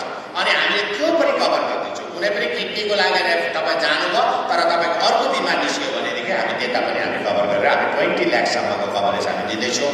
यो हामी एप्रिलदेखि हामी सुरु गर्दैछौँ। अनि यदि यो सक्सेस भयो, यदि हामीले यो हामीले जति पनि फर्स्ट स्टेजमा हामी सरकारी कर्मचारीलाई गर्छौँ जो चाहिँ रेगुलर उहाँहरूको लागि गर्छौँ र यो सक्सेस भएपछि हामी फेरि एमआर र वर्चसहरू जो पनि छ टेम्परेरी बेसिसमा काम गर्ने उनीहरूको लागि पनि यो योजना सुरु गर्छौँ। अनि फेरि थर्ड स्टेजमा चाहिँ हामी पूर्ण रूपले फेरि हामी गाउँलेहरूको लागि यो स्किम सुरु गर्छौँ। किनभने गाउँलेले पनि धेरै दुःख पाइरहेको छ। किनभने मलाई नै थाहा छ, मैले एकपल्ट त म सघाउँछु 1 लाख 2 लाख रुपियाँ सरकारबाट सघाउँछु, फेरि उनीहरू जान्छ ट्रिटमेन्ट रिभ्यूमा जानु पर्यो, कुनै के जानु पर्यो गर्दाखेरि धेरै खर्च हुँदो रहेछ। र कतिजनाले त मलाई 3 पल्टसम्म पनि मलाई माग्छ, सहयोग माग्छ। ल सर मलाई अस्ति त तपाईँले सहयोग गरेकै हो, फेरि त्यो म 3 पल्टसम्म सेङ्सन गर्दिनँ, आई कान्ट सेङ्सन, किनभने मुख्यमन्त्रीको पनि एउटा दायरा हुन्छ, त्यो 3 पल्टसम्म सेङ्सन गर्दा। त्यसो हुँदाखेरि यदि यो मेडिकल इन्सुरेन्स हेल्थ इन्सुरेन्समा कभरेज भयो भने सबै राम्रो हुन्छ र भन्ने मलाई लाग्छ। र यो प्रकारको हामी काम गर्दैछौँ र विभिन्न हामीले स्वास्थ्यको क्षेत्रमा हामी धेरै काम गरौँ। किनभने मान्छेलाई चाहिने स्वास्थ्य र शिक्षा हो, स्वास्थ्य अनि शिक्षा यो दुईटा कुराको सुविधा हामीले दिन सक्यौँ भनेदेखि जनतामा एउटा जनतालाई सुविधा हुन्छ, जनताहरू बाहिर जानु पर्दैन। त्यसले गर्दा हामीले शिक्षाको क्षेत्रमा धेरै कामहरू गरौँ। कलेजहरू जति पनि अपुरा स्ट्रक्चर छ, जो पूर्वाधारहरू बनेको छैन, एजिङ कलेजको बनेको छैन। जस्तै बुर्तुक कलेज तपाईँको पहिला प्रेस थियो, त्यहाँनिर सिफ्ट गरेर आज कलेज चल्दैछ। अनि बुर्तुक कलेजलाई नै बुर्तुकभित्र नै हामी फेरि कलेज निर्माण गरौँ भनेर हामी सोचिरहेको छौँ। अनि नरबहादुर भण्डारी डिग्री कलेज चल्दैछ, तपाईँहरूको निर्वाचन क्षेत्रभित्र रहेछ। अनि यसलाई पनि हामीले कसरी राम्रोभन्दा राम्रो गराउन सक्ने त्यो पनि हामी काम गर्दैछौँ। र विभिन्न कामहरू जति पनि छ त्यो काम गर्ने हामीले सोचेका छौँ। र तपाईँहरूको समक्षमा हाम्रो माननीय सल्लाहकार महोदय श्री GT तपाईँहरूको माननीय विधायक महोदयले टेक्निकल कुराहरू एकदमै राम्रो प्रकारले राख्नुभयो है। तपाईँको सहरमा के खाँचो हुन्छ, सहरमा कुन काम गर्नु है तपाईँको उचित छ, सही हो भन्ने कुरा उहाँले बडो टेक्निकली माया चाहिँ इन्जिनियर हुनुहुन्छ। उहाँ धेरै सालसम्म तपाईँको सिक्किम सरकारको सचिव पदमा बसेर सिक्किमे जनतालाई सेवा पुर्याउनु भएको छ भनेदेखि आज उहाँ तपाईँहरूको विधायक भएर तपाईँको पुरा सेवा पुर्याउँदैछ। म जहिले पनि भन्छु उहाँलाई तपाईँ एउटा एक्टिभ हुनुहुन्छ, तपाईँले जुन प्रकारले काम गर्नुहुँदैछ, तपाईँ घर हुनुहुन्छ है, यस्तै खालको काम गरेर साँच्चै धादुङ निर्वाचन क्षेत्रको जनता त के सारा सिक्किमे जनताले पनि दुःख पाउँदैन भनेर म जहिले पनि भन्छु। र उहाँलाई यसमा तपाईँहरू जति पनि कार्यकर्ताले पनि तपाईँहरूले पूर्ण रूपले उहाँलाई सहयोग पुर्याउँदैछु। म विशेष गरेर धादुङ निर्वाचन क्षेत्रका सम्पूर्ण कार्यकर्ताहरूलाई, हाम्रो सिनियर सिटिजन्सहरूलाई, भूतपूर्व सरकारी कर्मचारी वर्गलाई पनि म धेरै धन्यवाद दिन चाहन्छु अनि बधाई दिन चाहन्छु। अनि कोभिडको समयमा पनि सबैभन्दा ज्यादा एक्टिभिटिज चाहिँ अप्पर धादुङमा नै भयो। सबै तपाईँको एनजिओस सबैले तपाईँहरूले तपाईँको पुरा तपाईँको सरसफाइदेखि लिएर तपाईँले है तपाईँको हाइजिनको कामहरूदेखि लिएर टोटल तपाईँहरूले काम गर्नुभयो। किनभने तपाईँहरूको जुन चाहिँ अप्पर धादुङ जुन चाहिँ वाट्सएप ग्रुप छ त्यसमा म पनि छु, त्यसमा म जम्मै तपाईँको एक्टिभिटिजलाई फलो गरेको छु र तपाईँले बहुत राम्रो गर्दैछ। र ठाउँ छैन भने पनि हामीले जे चाहिँ रेक्टिफाई गर्नुपर्ने, जुन विषयहरूमा सुधार गर्नुपर्ने छ त्यो तपाईँहरूसँग बसेर हामी सुधार गर्छौँ। र माननीय हाम्रो सल्लाहकार हाम्रो जिटी ढुङ्गेल साहबले सबै कुराहरू थाहा छ। उहाँ चाहिँ इन्जिनियर हुनुहुन्छ र के गर्दाखेरि यहाँनिर ठिक हुन्छ त्यो कामहरू गर्छौँ। र तपाईँहरूको बेसी जग्गा छैन, तपाईँहरूको लानुपर्ने रोडहरू एउटै छ, आइसिआरदेखि है तपाईँको रुम्से भएर धादुङ निस्किने एउटा, यो सबैको लागि हो। एउटा ट्राफिक जाम भइरहन्छ, यो रोड तुरुन्त झट्टैभन्दा झट्टै टेन्डर हुँदैछ र 3-4वटा रोडहरूलाई कार्पेटिङ गर्नुपर्ने, त्यो पनि हामी गर्छौँ। यसै साल गर्छौँ है, अर्को वित्तीय वर्षमा होइन, यही वित्तीय वर्षमा हामी गर्छौँ। हामी तुरुन्त गर्छौँ, उहाँसँग सल्लाह पनि भयो र जति पनि हुनुपर्ने कामहरू हामी गर्छौँ। र अर्को कुरा चाहिँ अब हामीले पहिला चाहिँ तपाईँको म्युनिसिपालिटी जुन तपाईँको एरिया छ, म्युनिसिपल एरियाको छ, जिएमसीको एरिया छ, त्यो चाहिँ मलाई विभिन्न कन्स्टिट्युन्सीसँग तपाईँहरू विभिन्न बाँडेको थियो। जस्तै अप्पर धादुङको तपाईँको कोही बेला सिआरीमा पर्थ्यो, अनि आरिथाङ कोही बेला एउटा वार्ड तपाईँको आरिथाङ अप्पर धादुङ सिआरी भएर बस्थ्यो है। त्यसमा अन्त कुन एमएलएको कन्ट्रोलमा कुन क्षेत्रको हो भन्ने थाहा थिएन। र यसपालि चाहिँ हामीले मिलाएर वार्ड पनि जुन कन्स्टिट्युन्सीको वार्ड छ त्यही कन्स्टिट्युन्सीको अन्डरमा पार्ने बनाएको छौँ है। तपाईँहरू सबै अप्पर धादुङको वार्डहरू तपाईँ खालि अप्पर धादुङ कन्स्टिट्युन्सीभित्र मात्रै परेको छ, अनि आरिथाङको वार्डहरू सबै आरिथाङभित्र परेको छ, अनि तपाईँको सिआरीको वार्डहरू सबै सिआरीभित्र परेको छ, अनि कबिल लुम्चोकको एउटा वार्ड हुन्छ त्यो पनि हामीले छुट्याइदियौँ। पहिला चाहिँ कबिल लुम्चोक र बुर्तुक मिलेर एउटा वार्ड हुन्थ्यो, जस्तै माथि तपाईँको स्वास्तिक र योहरू मिलेर एउटा वार्ड हुन्थ्यो। अब कबिल लुम्चोकको आफ्नै वार्ड भयो, अनि सिआरीको आफ्नै वार्ड भयो, अनि तपाईँ ग्याङ्टोकको आफ्नै वार्ड छ, आरिथाङको आफ्नै वार्ड भयो, अनि धादुङको आफ्नै वार्ड छ। त्यसले गर्दा आफ्नो वार्ड हामीले बनाएको छौँ। र रानीपुलको नाम्चीपुलको एउटा वार्ड छ, हामीले त्यो प्रकारले मिलाइदिएको छौँ। र अब यो चुनाव चाहिँ तपाईँको अप्रिल है 2021को अप्रिलको पहिलो हप्तामा नै हुँदैछ। अनि यसमा चाहिँ के हो भन्दाखेरि अब यो त तपाईँको गाउँले बसेर सरसल्लाह गरेर है, यो चाहिँ तपाईँहरूले अगाडि आउनु पर्ने। यदि गाउँलेको सहमति भयो भने किन तपाईँले चुनाव गर्ने त? तपाईँले सल्लाह गरौँ, हामी सल्लाह गरौँ, ल यसपालि हामीले यसलाई मौका देऊ, यसलाई हामी काउन्सिलर बनाऊ भन्नुहोस्। तपाईँले रिजर्भेसन अनुसार एउटा मान्छे छानेर हामी गरौँ, त्यसो त दुश्मनी पनि हुँदैन। नत्र भने म तैछ र मैछ ढाउँदै इलेक्सन भनेको त दुश्मनी हुने काम हो नि। चाहे पञ्चायत इलेक्सन हो कि, चाहे जिएमसीको इलेक्सन हो कि, चाहे नगर पञ्चायतको होस् कि, चाहे ठुलो इलेक्सन होस्, त्यो दुश्मनी भइहाल्छ नि है। पाखुरा सुरासुर किन भने यति राम्रो मिलेर बसेको निर्वाचन क्षेत्र धादुङमा किन चाहिँ एकाअर्कामा है तपाईँको आँखा तपाईँ हेराएर गर्ने त होइन। त्यसले गर्दाखेरि तपाईँलाई म एउटा सजेसन दिन चाहन्छु, हुनु त डेमोक्रेसी हो, आफ्नो खुसी हो है। प्रजातन्त्रमा तपाईँले जे पनि गरेर पाउँछ, हामीले भन्नु हुँदैन। त्यसैले गर्दा हामीले पहिलाको सरकारमा चाहिँ है पार्टी बेसमा चुनाव हुन्छ। पार्टी बेस कुन पार्टीबाट उठ्ने, एसकेबाट उठ्ने कि एसकेबाट उठ्ने कि बिजेपीबाट उठ्ने कि कङ्ग्रेसबाट उठ्ने कि के थियो। तर हामीले गभर्मेन्ट आउने बित्तिकै पञ्चायत अनि यो नगर पञ्चायतहरू म्युनिसिपल कर्पोरेसनहरू चाहिँ जम्मै इन्डिपेन्डेन्ट हुनुपर्छ।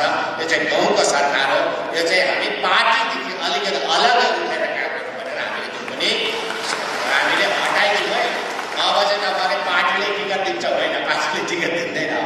पार्टीले टिकट दिँदैन, सायद पार्टीको टिकट एलटमेन्ट पनि हुँदैन, चिनो एलटमेन्ट हुँदैन है, तपाईँको हाम्रो टेबल ल्याम्प पनि एलटमेन्ट हुँदैन, अनि तपाईँको बिजेपीको हाम्रो कमल पनि एलटमेन्ट हुँदैन, कङ्ग्रेसको हात पनि हुँदैन, छाता पनि हुँदैन, केही पनि एलटमेन्ट हुँदैन।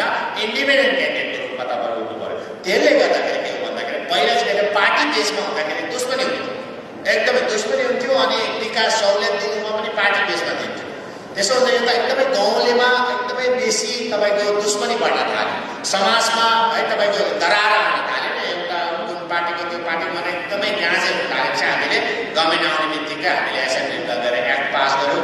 अब चाहिँ पञ्चायत चुनाव होस् या नगर पञ्चायतको चुनाव होस्, जिएमसीको चुनाव होस्, सबै इन्डिपेन्डेन्ट रूपमा हुन्छ।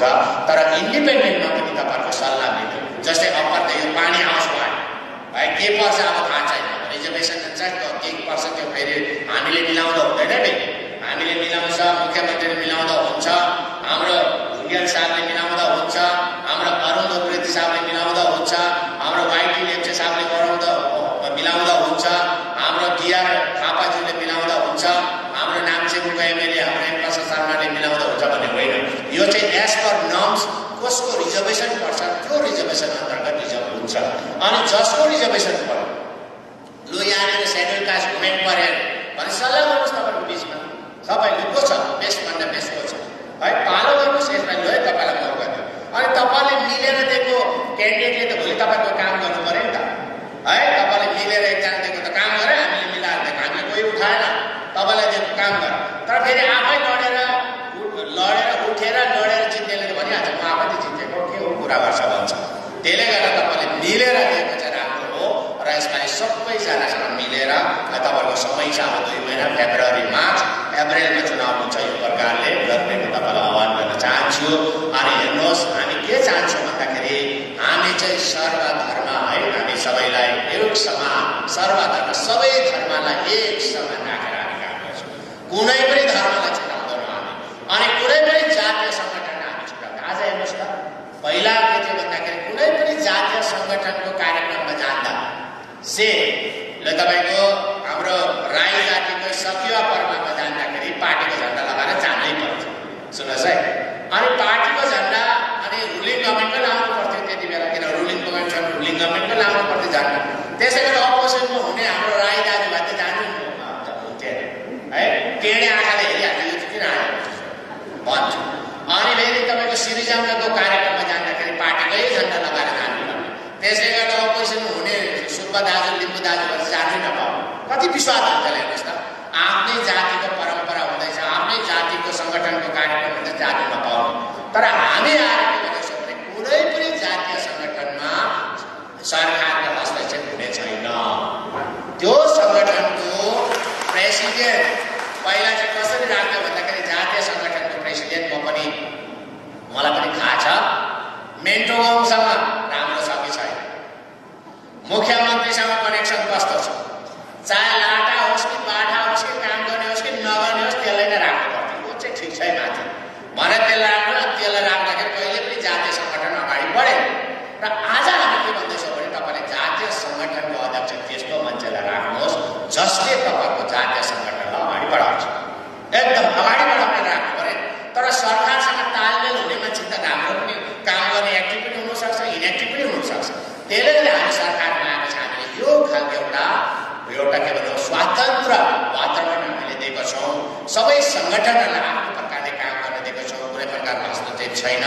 र अहिले तपाईँले डराउनु पर्दैन, अपोजिसनको सँग भेट्दा पनि डराउनु पर्दैन। पहिला त एमएलए त डराउनु पर्ने थियो। पहिला हामी जति बेला फर्स्टमा 94 मा जब विधायक भएर आए त्यति बेला हाम्रो भण्डारी साहब पनि विधायक हो सोरेङ निर्वाचन क्षेत्रको।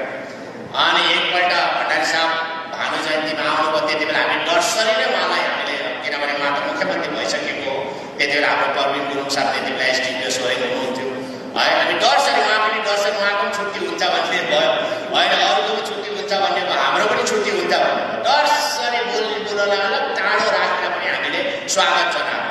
अनि भण्डारी साहबलाई कहीँ पनि भेट्दाखेरि बोल्नु नहुने, टाढै भएको भने मेरो त एकदम गाउँले हो, मित दाजु पनि थियो, तर पनि हामी बोल्नु, किनभने रिपोर्ट पुगिहाल्यो किन भण्डारी साहबको। तर अहिले त्यस्तो छैन, किनभने समाज भनेको एउटा कुरा हो, राष्ट्रिय भनेको अर्को कुरा हो कि समाज र राष्ट्रियलाई एकै ठाउँमा सार्नु पर्ने। जस्तै आज मेरो पनि पनि छ अपोजिसन मेरो आफ्नो शाखा सन्तान छ मैले उनीहरूकोमा तपाईँको अपोजिसनमा शाखा सन्तानमा भएपछि मैले उहाँहरूको केही घटना घट्यो म जानुपर्छ नि मैले अपोजिसन जानु हुँदैन है म के भन्छु भन्दाखेरि समाजलाई तपाईँको समाज जस्तो राख्नुपर्छ चाहे कुनै पनि पार्टीसँग देश होस् कुनै पनि पार्टीसँग संलग्न होस् उनीहरूको तर सामाजिक कार्यमा तपाईँ एकजुट हुनुपर्छ जसरी केन्द्र सरकारमा पहिला तपाईको त्यति बेला कांग्रेसको गभर्नमेन्ट थियो है चिदम्बरम उहाँ त्यति बेला तपाईको फाइनान्स मिनिस्टर थियो अनि त्यति बेला हाम्रो अडवाणीज्यू चाहिँ तपाईको अपोजिसनको लिडर हुनुहुन्थ्यो त्यति बेला एउटा फंक्सनमा तपाईको चिदम्बरमले चाहिँ रिबिन काटेको अनि तपाईको हाम्रो अडवाणीज्यूले चाहिँ नरुल फुटाएको त्यस्तो प्रकारले किन तर सिक्किममा त्यस्तो इन्भाइरोमेन्ट थिएन त म चाहन्छु अरे राजनीति भनेको त आफ्नो आफ्नो सोच हो नि आफ्नो आफ्नो धर्म पनि एउटा मिल्दैन नि त आफ्नो विचार मिल्दैन नि कसैले एसकेएम मन पराउला कसैले एसडीएफ मन पराउला कसैले कांग्रेस मन पराउला कसैले बीजेपी मन पराउला कसैले है तपाईको हाम्रो पार्टी मन पराउला त्यो आफ्नो आफ्नो सोच हुने घरमा आफ्नो आफ्नो विचार हुने त्यसमा त विचार हुनु तर विचार मिलेन भनेर तपाईको हस्बेन्डले एउटा पार्टी मन पराउने अनि वाइफले अर्को पार्टी मन पराउने भने छुट्टा नाम गरिहाल्नु त भएन नि त डिभोर्स त लिइहाल्नु भएन नि त होइन यस्तो हुनु हुँदैन र समाजलाई समाज जस्तो कायम गर्नको लागि राजनीतिलाई मिसाउनु हुँदैन अनि धर्ममा पनि राजनीति मिसाउनु हुँदैन तर राजनीतिमा धर्म चाहिँ आउनु पर्यो के अरे धर्ममा है राजनीतिमा धर्म चाहिँ हुनु पर्यो जुन खालले है हामीले पनि जुन वचन दिएर आएका छौँ हामीले सिक्किम क्रान्तिकारी मोर्चा पार्टीले जति बेला चुनाव घोषणापत्रमा जति पनि कुराहरू गरेका छौँ त्यो कुरालाई हामीले पुरा गर्नुपर्छ है हामीले पुरा गर्नुपर्छ हामी पुरा गर्छौँ हामी बिस्तारै बिस्तारै त्यो कामहरू हामी गर्दैछौँ अनि जुन प्रकार यो खालको राजनीतिमा धर्म हुनुपर्छ अनि धर्ममा चाहिँ राजनीति हुनु हुँदैन धर्ममा राजनीति बस्यो भने चाहिँ डगडोल हुन्छ र यो प्रकारले हामीले सबै हामी एसकेएम पार्टी एसकेएम सरकार भनेको सर्वधर्म है सबैलाई मान्ने एउटा पार्टी हो सबै जात जातिको सङ्गठनलाई मान्ने पार्टी हो र जुनै पनि सङ्गठनलाई हेर्दाखेरि तपाईँ कुन पार्टी पेश गर्छ भनेर हामी भन्दैनौँ पहिला त तपाईँको हेर्नुहोस् 2014 बाद मतलब तपाईँ कुनै पनि सरकारी कर्मचारी कुनै पनि सङ्गठनमा बस्न नपाउने नियम बनाएको थियो पाउँदैन थियो एसोसिएसनमा बटाबट रिजार्भेसन थियो है किनभने हेर्नुहोस् त कुनै पनि समाज चल्नको लागि है प्रायः जस्तो सरकारी कर्मचारीको इन्भल्भमेन्ट हुन्छ जस्तै स्पोर्ट्स एसोसिएसनहरू धेरै छ यो स्पोर्ट्स एसोसिएसनमा त सबैजना सरकारी कर्मचारी नै छ सचिवहरूले चलाइरहेको छ पुलिस अफसरहरूले चलाइरहेको छ उहाँहरूको कनेक्सन छ त्यो प्रकार छ तर तपाईँको पहिला चाहिँ नचल्ने बनाएको थियो त्यसो हुँदा डिफर्म जस्तो भएको थियो एसोसिएसनहरू तर बादमा हामीले नै आवाज उठायौँ अनि सिक्किम टिचर एसोसिएसन बोर्डमा गएपछि त्यो फेरि भएको छ र अहिले त्यस्तो खालको छैन एउटा राम्रो इन्भाइरोमेन्ट होस् अनि हामी सबैजनाले पनि हामी त सरकारको तर्फबाट गर्नुपर्ने काम हामी गर्छौँ यसमा तपाईँहरू निश्चिन्त बस्नुहोस् तपाईँहरूको जति पनि डेभलपमेन्टल कामहरू गर्नुपर्ने हामी गर्छौँ अनि व्यक्तिगत कुरा है तपाईँको 100% हुँदैन है तपाईँको व्यक्तिगत कुरा जो चाहिँ पर्सनल काम छ त्यसमा 100% हुँदैन यो पनि तपाईँलाई बताइरहेको छु र हामीले सामूहिक डेभलपमेन्ट या जेनरल डेभलपमेन्टमा हामी सबै काम गर्न सक्छौँ जेनरल डेभलपमेन्टको जति पनि छ हामी गर्न सक्छौँ तर जति पनि इन्डिभिजुअल फाइदा छ बेनिफिट चाहिँ त्यसमा हुनु सक्दैन 100% तर पनि तपाईँले पनि यस्तो सोच्नु पर्यो कि सरकारले कोसिस गर्यो है गर्दाखेरि पनि कानुन अनुसार सरकारले गर्नुपर्छ सरकार हुने बित्तिकै सरकार बनिने बित्तिकै बाङबुङ जम्मै काम गर्न सकिँदैन कानुन छ कोही कानुनले भेट्दैन जस्तै कुनै पनि एकजना 41 वर्षको है तपाईँको पढेको कोही पनि आयो नौजवान आयो मेरोमा नोकरी माग्नु आयो भने मैले दिनु त मिल्दैन किनभने 40 वर्ष हो minimum maximum age is 40 year त्यसले कतिवटा कानुनले पनि बाँधेको छ र हामी जम्मै व्यक्तिगत कुराहरू 100% हुन सक्दैन तर जति पनि जेनरल डेभलपमेन्ट छ सामूहिक विकासको कामहरू छ त्यो चाहिँ हामी सबै पुरा गर्ने हामी एकदमै कोसिस गर्दैछौँ हामी गर्छौँ पनि तपाईँलाई सुविधा दिन हामी चाहन्छौँ अनि सँगसँगै तपाईँहरूको पनि त्यति नै सहभागिता हुनुपर्छ तपाईँहरूको पनि त्यति नै रेस्पोन्सिबिलिटी हुनुपर्छ तपाईँले खाली सरकारबाट के पाउने त यो पाउनुपर्छ घर पनि मैले पाउनै पर्छ ओल्ड एज पेन्सन पनि मैले पाउनै पर्छ नोकरी पनि पाउनै पर्छ सबै रेगुलर पनि हुनुपर्छ तर त्यो त तपाईँले पाउने हुँदैन तर तपाईँहरूको कर्तव्य पनि छ कि तपाईँले हाम्रो राज्यलाई चाहिँ के दिने त है सही समयमा तपाईँले तिर्नुपर्ने ट्याक्स तपाईँले तिरिदिनुहोस् किनभने ट्याक्सकै कारणले राज्य चल्छ है तपाईँले जहाँ जहाँ तिर्नुपर्ने कुरा छ त्यहाँ तिर्नुहोस् मजाले है जस्तै इलेक्ट्रिसिटीको बिल सही समयमा तिर्नुहोस् पानीको बिल सही समयमा तिर्नुहोस् जम्मै कुरो चल्यो भनेदेखि राम्रो प्रकारले हुन्छ र विशेष गरेर हामी धेरै पकाउँदाहरू छ पहिल्यैदेखि यो अनसेटल एरियासहरूको कुरा छ ट्याक्सहरूको थुप्रो रहेछ कति नमिलेको कुराहरू विभागले भन्छ तिमीले 2 लाख रुपियाँ तिर्नुपर्ने तर भन्छ जसले बेनिफिसियरिजले भन्दैछ होइन मेरो कहाँ हो म त 1 लाख मात्रै मेरो तिर्नु छ भन्छ त्यसले गर्दा विभाग भएर तिरेको छैन पकाउँदा छ तब त्यो तपाईँको बसिरहन्छ त्यो पकाउँदा आज होस् कि भोलि होस् कि 10 वर्षसम्म बादमा तपाईँले केही दिनुपर्छ त्यही भएर म तपाईँको यो प्रोग्राममा आउनुभन्दा अगाडि म मुख्य सचिवसँग यही कुरा गर्दै थिएँ अब जति पनि पकाउँदा छ एउटा हामीले एउटा यस्तो खालके प्रोग्राम निकाल्यौँ एउटा इन्सेन्टिभ निकाल्यौँ एउटा यस्तो खालको प्रोग्राम निकाल्यौँ जम्मैले आएर इपिकेमेन्ट सेटलमेन्ट होस् उनीहरूलाई हामी इन्सेन्टिभ दिन्छौँ उनीहरूले एउटा मौका दिन्छौँ यति दिनभित्रमा तिर्यो भने तपाईँलाई हामी यति रेट दिन्छौँ हामी तपाईँलाई यति डिस्काउन्ट गरिदिन्छौँ भनेर गरौँ सबैको सेटल होस् जस्तै 2 लाख छ तपाईँले 1 लाख भन्दा ठिकै छ 1 लाख दिनुहोस् तपाईँ 1 लाख तपाईँ हामी डिपार्टमेन्टले भन्दैछ तपाईँलाई क्लेम गर्दैछ तिमीले 2 लाख दिनुपर्छ तर तपाईँले भन्दैछ होइन मेरो 2 लाख होइन म 1 लाख दिनुहोस् त्यहाँदेखि 1 लाख मिलेन 1 लाखको बारेमा तपाईँ सेटल गर्नुहोस् नि होइन लु 1 लाख तपाईँले भन्दैछ होइन म 30% दिन्छु तपाईँले 30 लाख दिनुहोस् 30,000 दिनुहोस् त्यसो तपाईँको केस सल्भ भयो र जति पनि अनसेटल एरियाहरू छ त्यसलाई पनि कसरी सल्भ गर्ने त्यो पनि सरकारले सोच्दैछौँ र विशेष गरी तपाईँलाई थाहा छ यहाँनिर धादुङ ग्याटोक निर्वाचन क्षेत्र मारिथाङ निर्वाचन क्षेत्र अनि बुर्तुक स्यालीमा विशेष गरेर हाम्रो व्यापारी दाजुभाइहरू जसको आरसी होल्डर छ उहाँहरू पनि बसोबास गर्छ उहाँहरू यहाँको भोटर हो र पहिला चाहिँ के थियो भने जग्गा जमिन कुनै पनि प्रपर्टीको डिलमा जो पनि सिक्किम सब्जेक्ट होल्डर अनि डोमिसाइल होल्डरले चाहिँ 5% दिनु पर्थ्यो रेजिस्ट्रेसन फी 5% हो तर जो पनि सिक्किम बासिन्दा होस् पुरानो बासिन्दा होस् चाहे व्यापारी होस् चाहे यहाँको होस् जसको चाहिँ आरसी मात्रै छ उनीहरूको कागजपत्र छ उनीहरूले चाहिँ 10% दिनु पर्थ्यो त्यसैले हामी के सोच्यौँ भने अरे एउटै राज्यमा एउटै समष्टिभित्रमा एउटाले चाहिँ तपाईँको 5% तिर्ने ट्याक्समा एउटाले चाहिँ फेरि 10% तिर्ने त्यो मिलेर भनेर हामीले अहिले बराबरी गरेको छ सबैजनालाई 5% गरेको छौँ डोमिसाइल हुने अनि आरसी हुनेलाई पनि बकाइदा कानुन छ उहाँहरूको तपाईँको प्रपर्टी रेजिस्ट्रेसन हुन्छ कानुन अनुसार त्यो प्रकारले हामीले 5% हामीले झारेको छौँ यो विभिन्न हामीले कुराहरू सुधारेर हामी लाँदैछौँ विशेष गरी मिलाएर हामी लाँदैछौँ र किनभने व्यापारीहरू पनि हाम्रै नागरिक हो व्यापारीहरू पनि यहाँको भोटर हो उहाँले पनि सिक्किमको तरक्कीको लागि सिक्किमको विकासको लागि धेरै योगदान दिनुभएको छ किनभने पहिला गाउँमा पनि व्यापारीहरू धेरैजना तपाईँको बसोबास गर्ने गर्छन् अहिले पनि अनि उहाँहरू पहिला रोड सिक्किममा नहुँदा पनि उहाँहरू ठाउँ ठाउँमा गएर दोकान खोलेर हाम्रो गरिब जनतालाई सिक्किमेहरूलाई सुविधा पुऱ्याएकै हो हामी सानोमा हुँदा पनि उहाँहरू दोकान थापेर बसेकै हो तपाईँले उत्पादन गरेको हाम्रो सिक्किमे गरिब जनताले उत्पादन गरेर अलैँचीहरू लगेर बेचेकै हो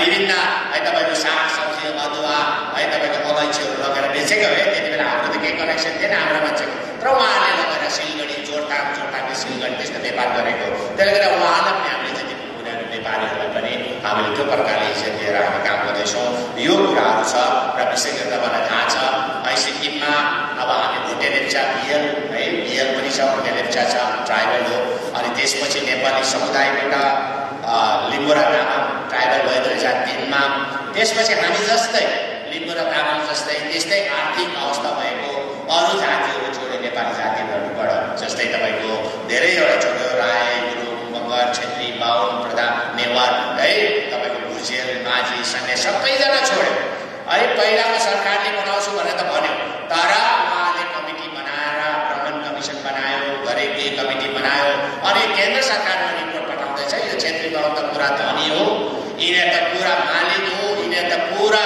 तपाईँको जमिनको जमिनदार जमिन तपाईँको जमिनको पुरा ल्यान्डलर्डहरू हो अनि तपाईँको राईको पनि कहाँबाट आएको विदेशबाट आएको देखाएर कहिले पनि हुने प्रकारले रिपोर्ट दिएन बाबा सरकार हो कमिटीको मिटिङ गर्यो धेरैवटा कमिटी बन्यो तर कसरी हुनुपर्ने कुन उपाय लाउनुपर्ने त्यो चाहिँ काम गरेन त्यसो हुँदाखेरि चाहिँ तपाईँको आरजिआईले पनि रेजिस्ट्रार जेनरल अफ इन्डियाले पनि त्यो कुरालाई उहाँले पनि मानेर उहाँले तपाईँको टर्न डाउन गर्यो त्यो कुराले डिक्लाइन गर्यो तर हामीले यसपालि सिक्किम विधानसभामा हामीले यस्तो प्रकारले ल्याएका छौँ 1931 र 1941को जुन चाहिँ सेन्ससमा 1931 अनि 1941 को जुन सेन्ससमा चाहिँ जम्मै सिक्किमको अनि पश्चिम बङ्गाल जति पनि नेपालीहरू समुदायहरू पनि ट्राइबल नै थिए चाहिँ त्यति बेलाको सेन्ससमा।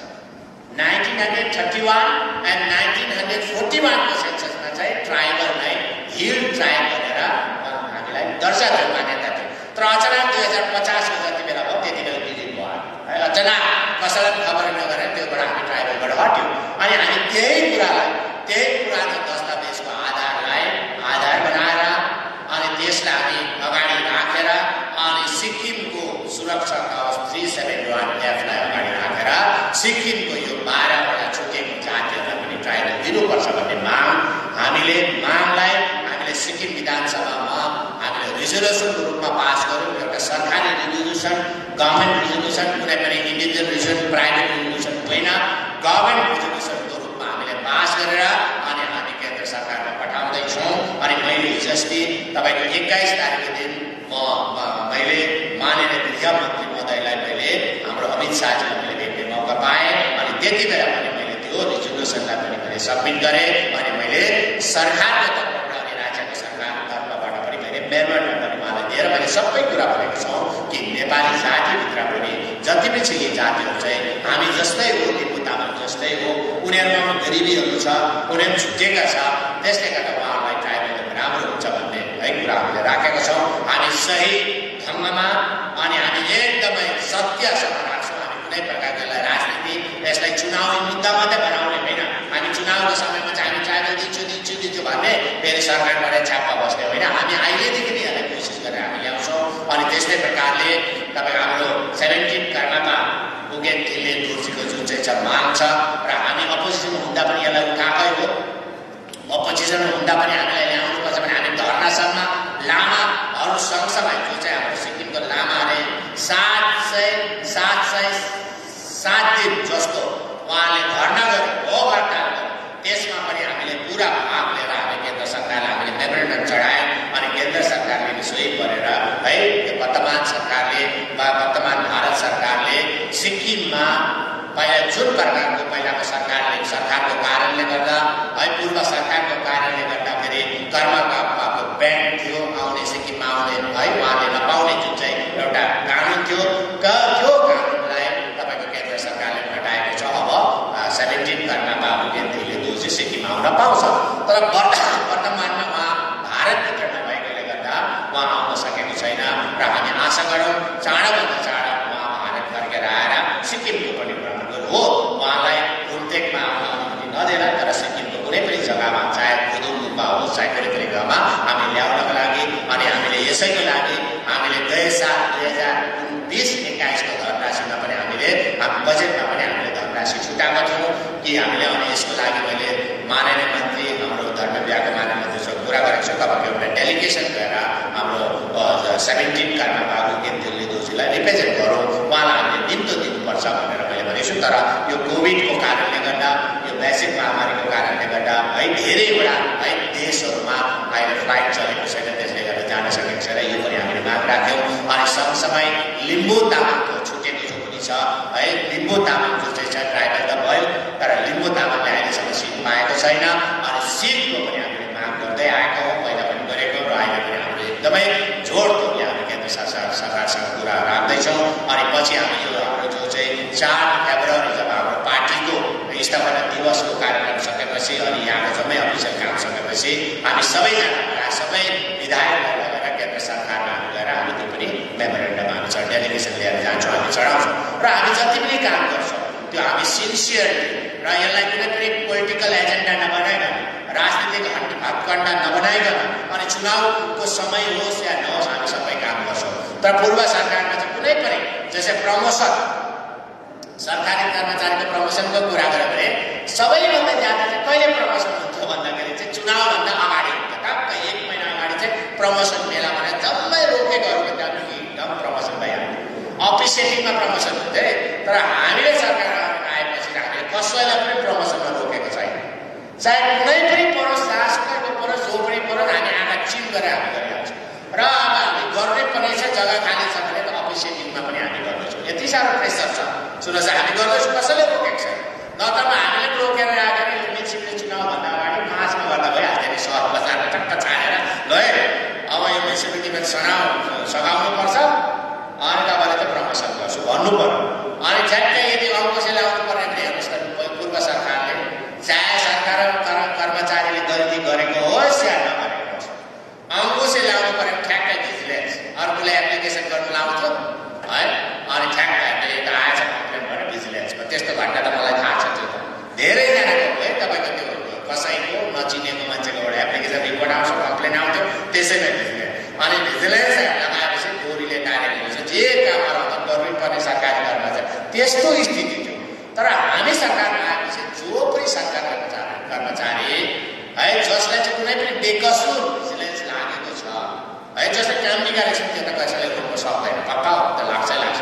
तर बिना बिचमा राजनीतिक तौरमा भिजिलेन्स लगाएकोहरू प्रायः जस्तो हामीले उनीहरूको है एकदम लिगल्ली कानुनी प्रकारले उनीहरूलाई दुःख नदिकन हामीले त्यसलाई पनि सेटल गर्दैछौँ। र अहिलेसम्म एकैजना सरकार आएको 20 महिना भयो, तर 20 महिनाभित्रमा हामीले एकैजना सरकारी कर्मचारीमाथि या अरू कुनै माथि हामीले भिजिलेन्स इनिसिएट गरेको छैन है, कसैलाई गरेको छैन। हामी सबैलाई भन्छौँ तपाईँले काम गर्नुहोस्, राम्रो काम गर्नुहोस् है, तपाईँले एकदमै है एकदम काम नभएर गर्नुहोस्, तपाईँले काम चाहिँ गर्नुपर्छ। अनि सबैलाई भन्छौँ तपाईँको वर्क कल्चरलाई चेन्ज गरौँ, तपाईँको जुन काम गर्ने तरिका छ त्यसलाई चेन्ज गरौँ। हामी चाहिँ त्यसै घरमा बसेर सेलेरी नखाउँ है, अनि काम गरौँ, आफू जति पनि सेलेरी खान्छ त्यसको बराबर काम गरौँ, त्यसमा त सबैको राम्रो हुन्छ भने हामी काम गर्दैछौँ। यो प्रकारको कुराहरू गर्ने र जति पनि कामहरू हामी गर्छौँ। र विशेष गरेर हो यो वैश्विक महामारीको कारणले गर्दा धेरै तपाईँहरूलाई त नोक्सान भयो, तपाईँको व्यवसायहरूमा नोक्सान भयो है। अनि इकोनोमिक रिभाइभल कमिटीले हामीलाई त्यसको रिपोर्ट सबमिट गरेको छ, कुन कुन क्षेत्रमा कति नोक्सानी भयो, त्यसलाई कसरी भरपाई गर्नुपर्ने त्यो कुराहरू हामीलाई सबमिट गरिसकेको छ कमिटीले। अनि त्यसको पनि आउने वित्तीय वर्षमा हामी कसरी भरपाई गर्नुपर्ने त्यो पनि हामीले जग्गा राख्दैछौँ। हामी जग्गा राखेर हामी सपोर्ट गर्न चाहन्छौँ। जसको होटेल चलेन, तर होटेल चलेन भने कतिवटा थुप्रो होटेल छ, तपाईँले हेर्नुहोस् न, यहाँ हजारौँको सङ्ख्यामा होटेल छ, हजारौँको सङ्ख्यामा ठुल्ठुलो होटेल छ, तर जिएसटी रेजिस्ट्रेसन भनेको कम होटेलको मात्रै छ।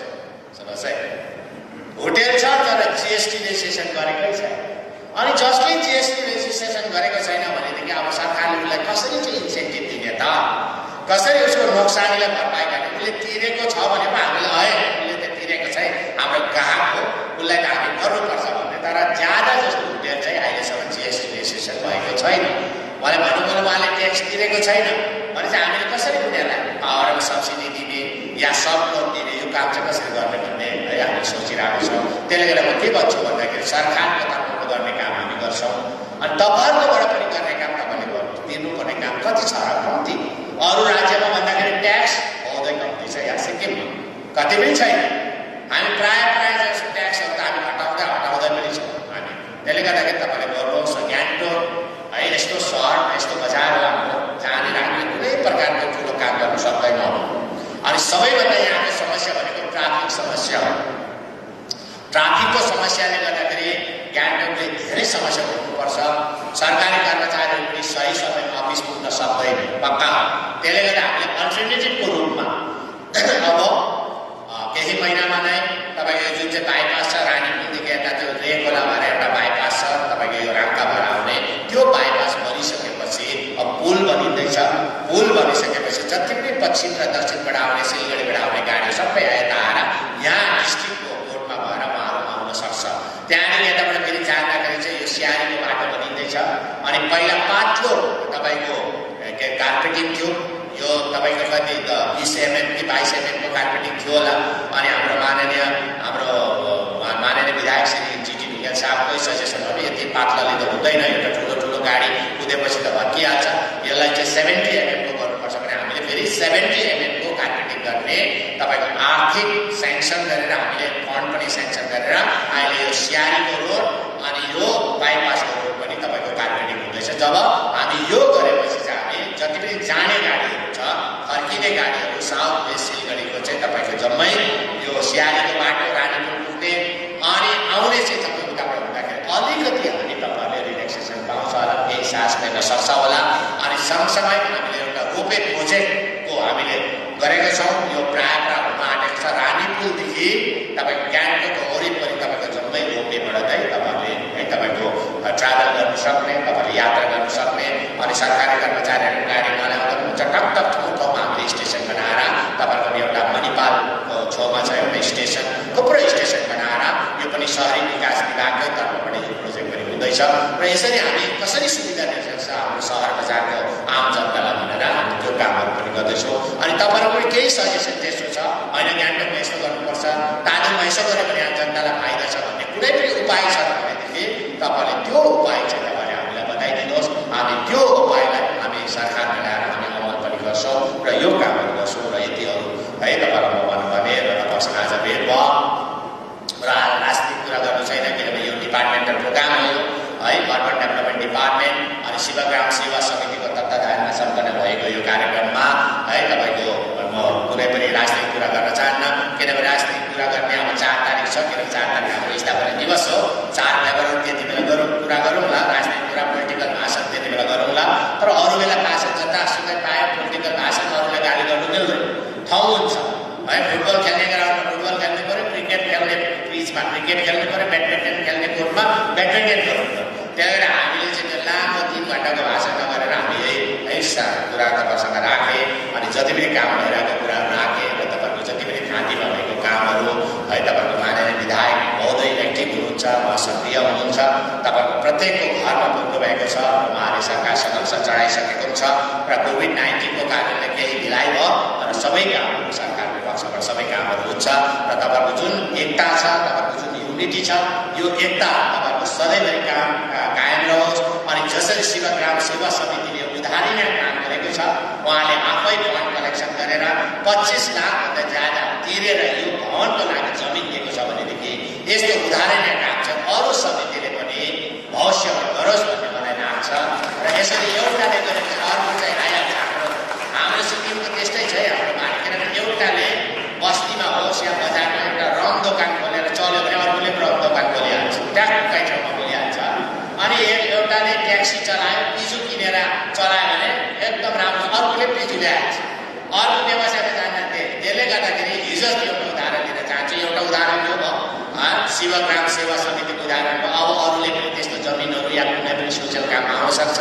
हामीलाई हाम्रो भूतपूर्व सिक्किम सरकारको भूतपूर्व मुख्य सचिव श्री पी.के. प्रधान साहब, तपाईँले सबैजना चिन्नुहुन्छ, म्याडम नलिनी है प्रधान, सबैले चिन्नुहुन्छ तपाईँले। उहाँ कस्तो हुनुहुन्थ्यो, उहाँ एडमिनिस्ट्रेसनमा सबसे स्ट्रिक्ट है व्यक्ति हुनुहुन्थ्यो है। कुरा गर्दै उहाँ नआए पनि उहाँको टोपी मात्रै राख्यो भने पनि सिक्किम फुटबल एसोसिएसन चल्थ्यो हुनुहुन्थ्यो, त्यति साह्रो स्ट्रिक्ट व्यक्ति है। उहाँ एकदमै सफल एउटा तपाईँको प्रशासकको रूपमा है तपाईँले काम गर्नुभएको र उहाँले आफ्नोमा बन्डामा परेको सोरेङमा 7 एकरभन्दा बेसी जमिन अनि बाजेको नाममा बिर्खा बहादुर नेवारको नाममा, काइला नेवारको नाममा उहाँले सोरेङको कम्युनिटी हेल्थ सेन्टर बनाउनु उहाँले पुरा दान दिनुभयो। सरकारले दान दिनुभयो, हामीले प्रचार आयो, पेपरतिर आयो, थुप्रो आयो, पेपरतिर आइहाल्छ, त्यस्तो राम्रो कुरा गरेको प्रचार भइहाल्छ। आज पनि तपाईँहरूले हाम्रो पत्रकार साथीहरू यहाँ हुनुहुन्छ, सोसियल मिडियाका साथीहरू हुनुहुन्छ, हाम्रो जति निर्मल मङ्गरज्यू पनि हुनुहुन्छ, उहाँको है उहाँको आफ्नो च्यानल छ। अनि उहाँले पनि शिवग्राम सेवा समितिको यो जुन काम छ यसलाई चाहिँ पुरा प्रचार गर्नुपर्छ, अरू निस्कोस्। अनि यस्तै जब चाहिँ हाम्रो पी.के. प्रधान साहबले हस्पिटल बनाउने जमिन जब दान दिएपछि हाम्रो रिनोको एकजना दाइहरू पनि आउनु भएर उहाँले पनि रिनोक हस्पिटललाई हामी 3 एकरभन्दा ज्यादा जमिन चाहिँ हस्पिटल बनाउनको लागि हामी दिन्छौँ भनेर आउनुभयो। अनि त्यसरी जमिन किन्ने पैसा हाम्रो बाँच्यो भनेदेखि त हामीले धेरै काम गर्न सक्छौँ। अनि हामीले भनेको छौँ कि हामी जसले जमिन दान दिन्छ हामी उसैको नाममा त्यो सभा बनाइदिइहाल्छौँ। जस्तै हामीले सोरेङमा बिर्खा बहादुर नेवार मेमोरियल हस्पिटल हामीले बनाउँछौँ त्यहाँ। उहाँले जस्तै प्रकारले यहाँ पनि आयो है त्यो बलवीर भाव उत्सव भवन आयो, बलवीरजीको नाम आयो, सायद उहाँको कन्ट्रिब्युसन छ यहाँनिर। त्यस्तै तपाईँले आफ्नो तर्फबाट कन्ट्रिब्युसन गरेर आफ्नो नाम बनाउनुहोस् न, रोडको नाम आउँछ, स्कुलको नाम आउँछ, सानो सानो कुरामा नाम आउँछ, तपाईँहरूले यो काम गर्नुहोस् भन्ने म तपाईँलाई आह्वान गर्न चाहन्छु। र विशेष गरी तपाईँसँग आज भेट भयो र म यो कार्यक्रमपछि पनि तपाईँसँग बसेर विशेष गरेर है जति पनि तादुङ अप्पर तादुङका ती आदरणीय जनताहरू हुनुहुन्छ, पार्टी कार्यकर्ता, उहाँहरूसँग मेरो भेटघाट गर्छु। किनभने म अहिले प्रत्येक निर्वाचन क्षेत्रमा जाँदाखेरि है म त्यहीँको निर्वाचन क्षेत्रकोलाई नै भेटौँ भन्छु। त्यसो हुँदा त कुनै प्रकारको गाँजे हुँदैन।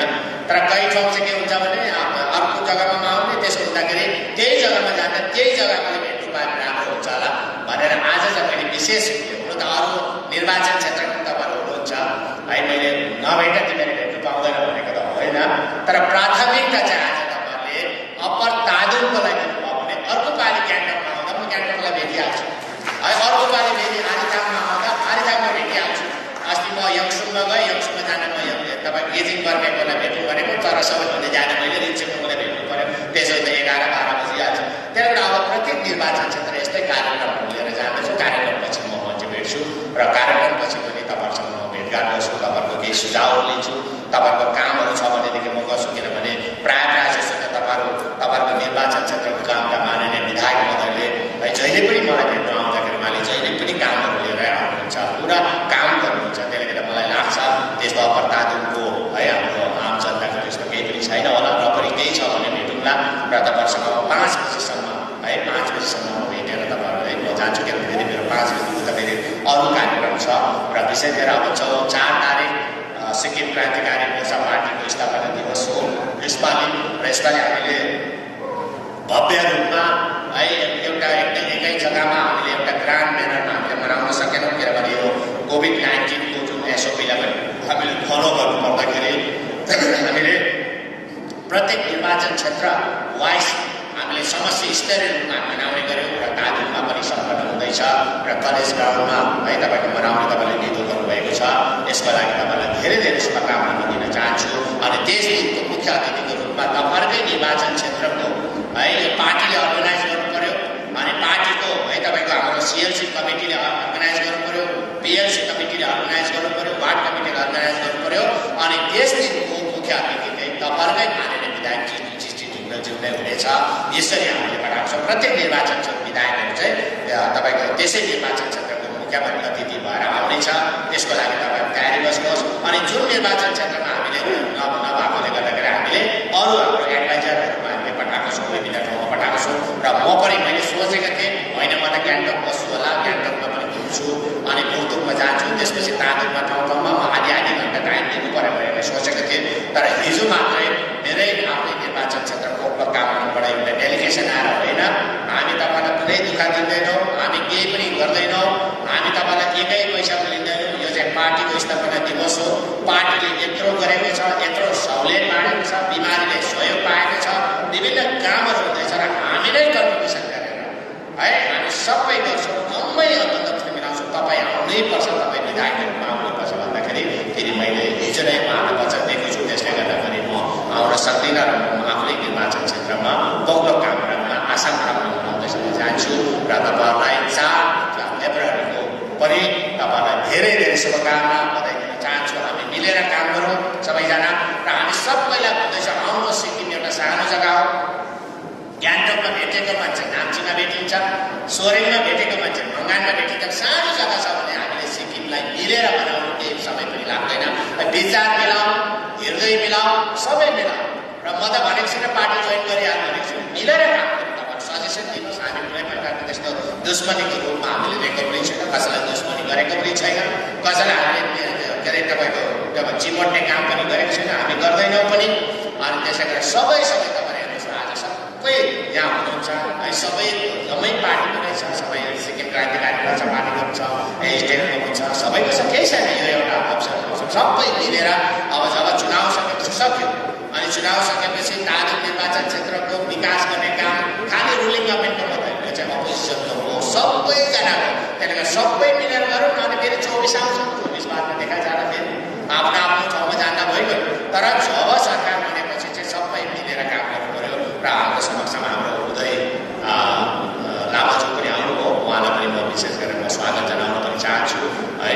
त्यसले गर्दाखेरि तपाईँहरू सबैजना हुनुहुन्छ, धेरैजना हाम्रो है तपाईँको भूतपूर्व है काउन्सिलर पनि हुनुहुन्छ, अनि भूतपूर्व हाम्रो विशेष गरेर सरकारी कर्मचारी पनि हुनुहुन्छ। उहाँहरू सबैजनालाई विशेष धेरै धेरै धन्यवाद दिँदै, अनि तपाईँहरू सबैजनालाई है तपाईँसँग 2021 को पहिलो हो र त्यसले गर्दा 2020 त हाम्रो सबैजनाको दुःखमै बित्यो है। तपाईँहरूलाई पनि बहुतै दुःख भयो, अनि सरकारले त्यस्तै खालको समस्याहरू झेल्नु पर्यो।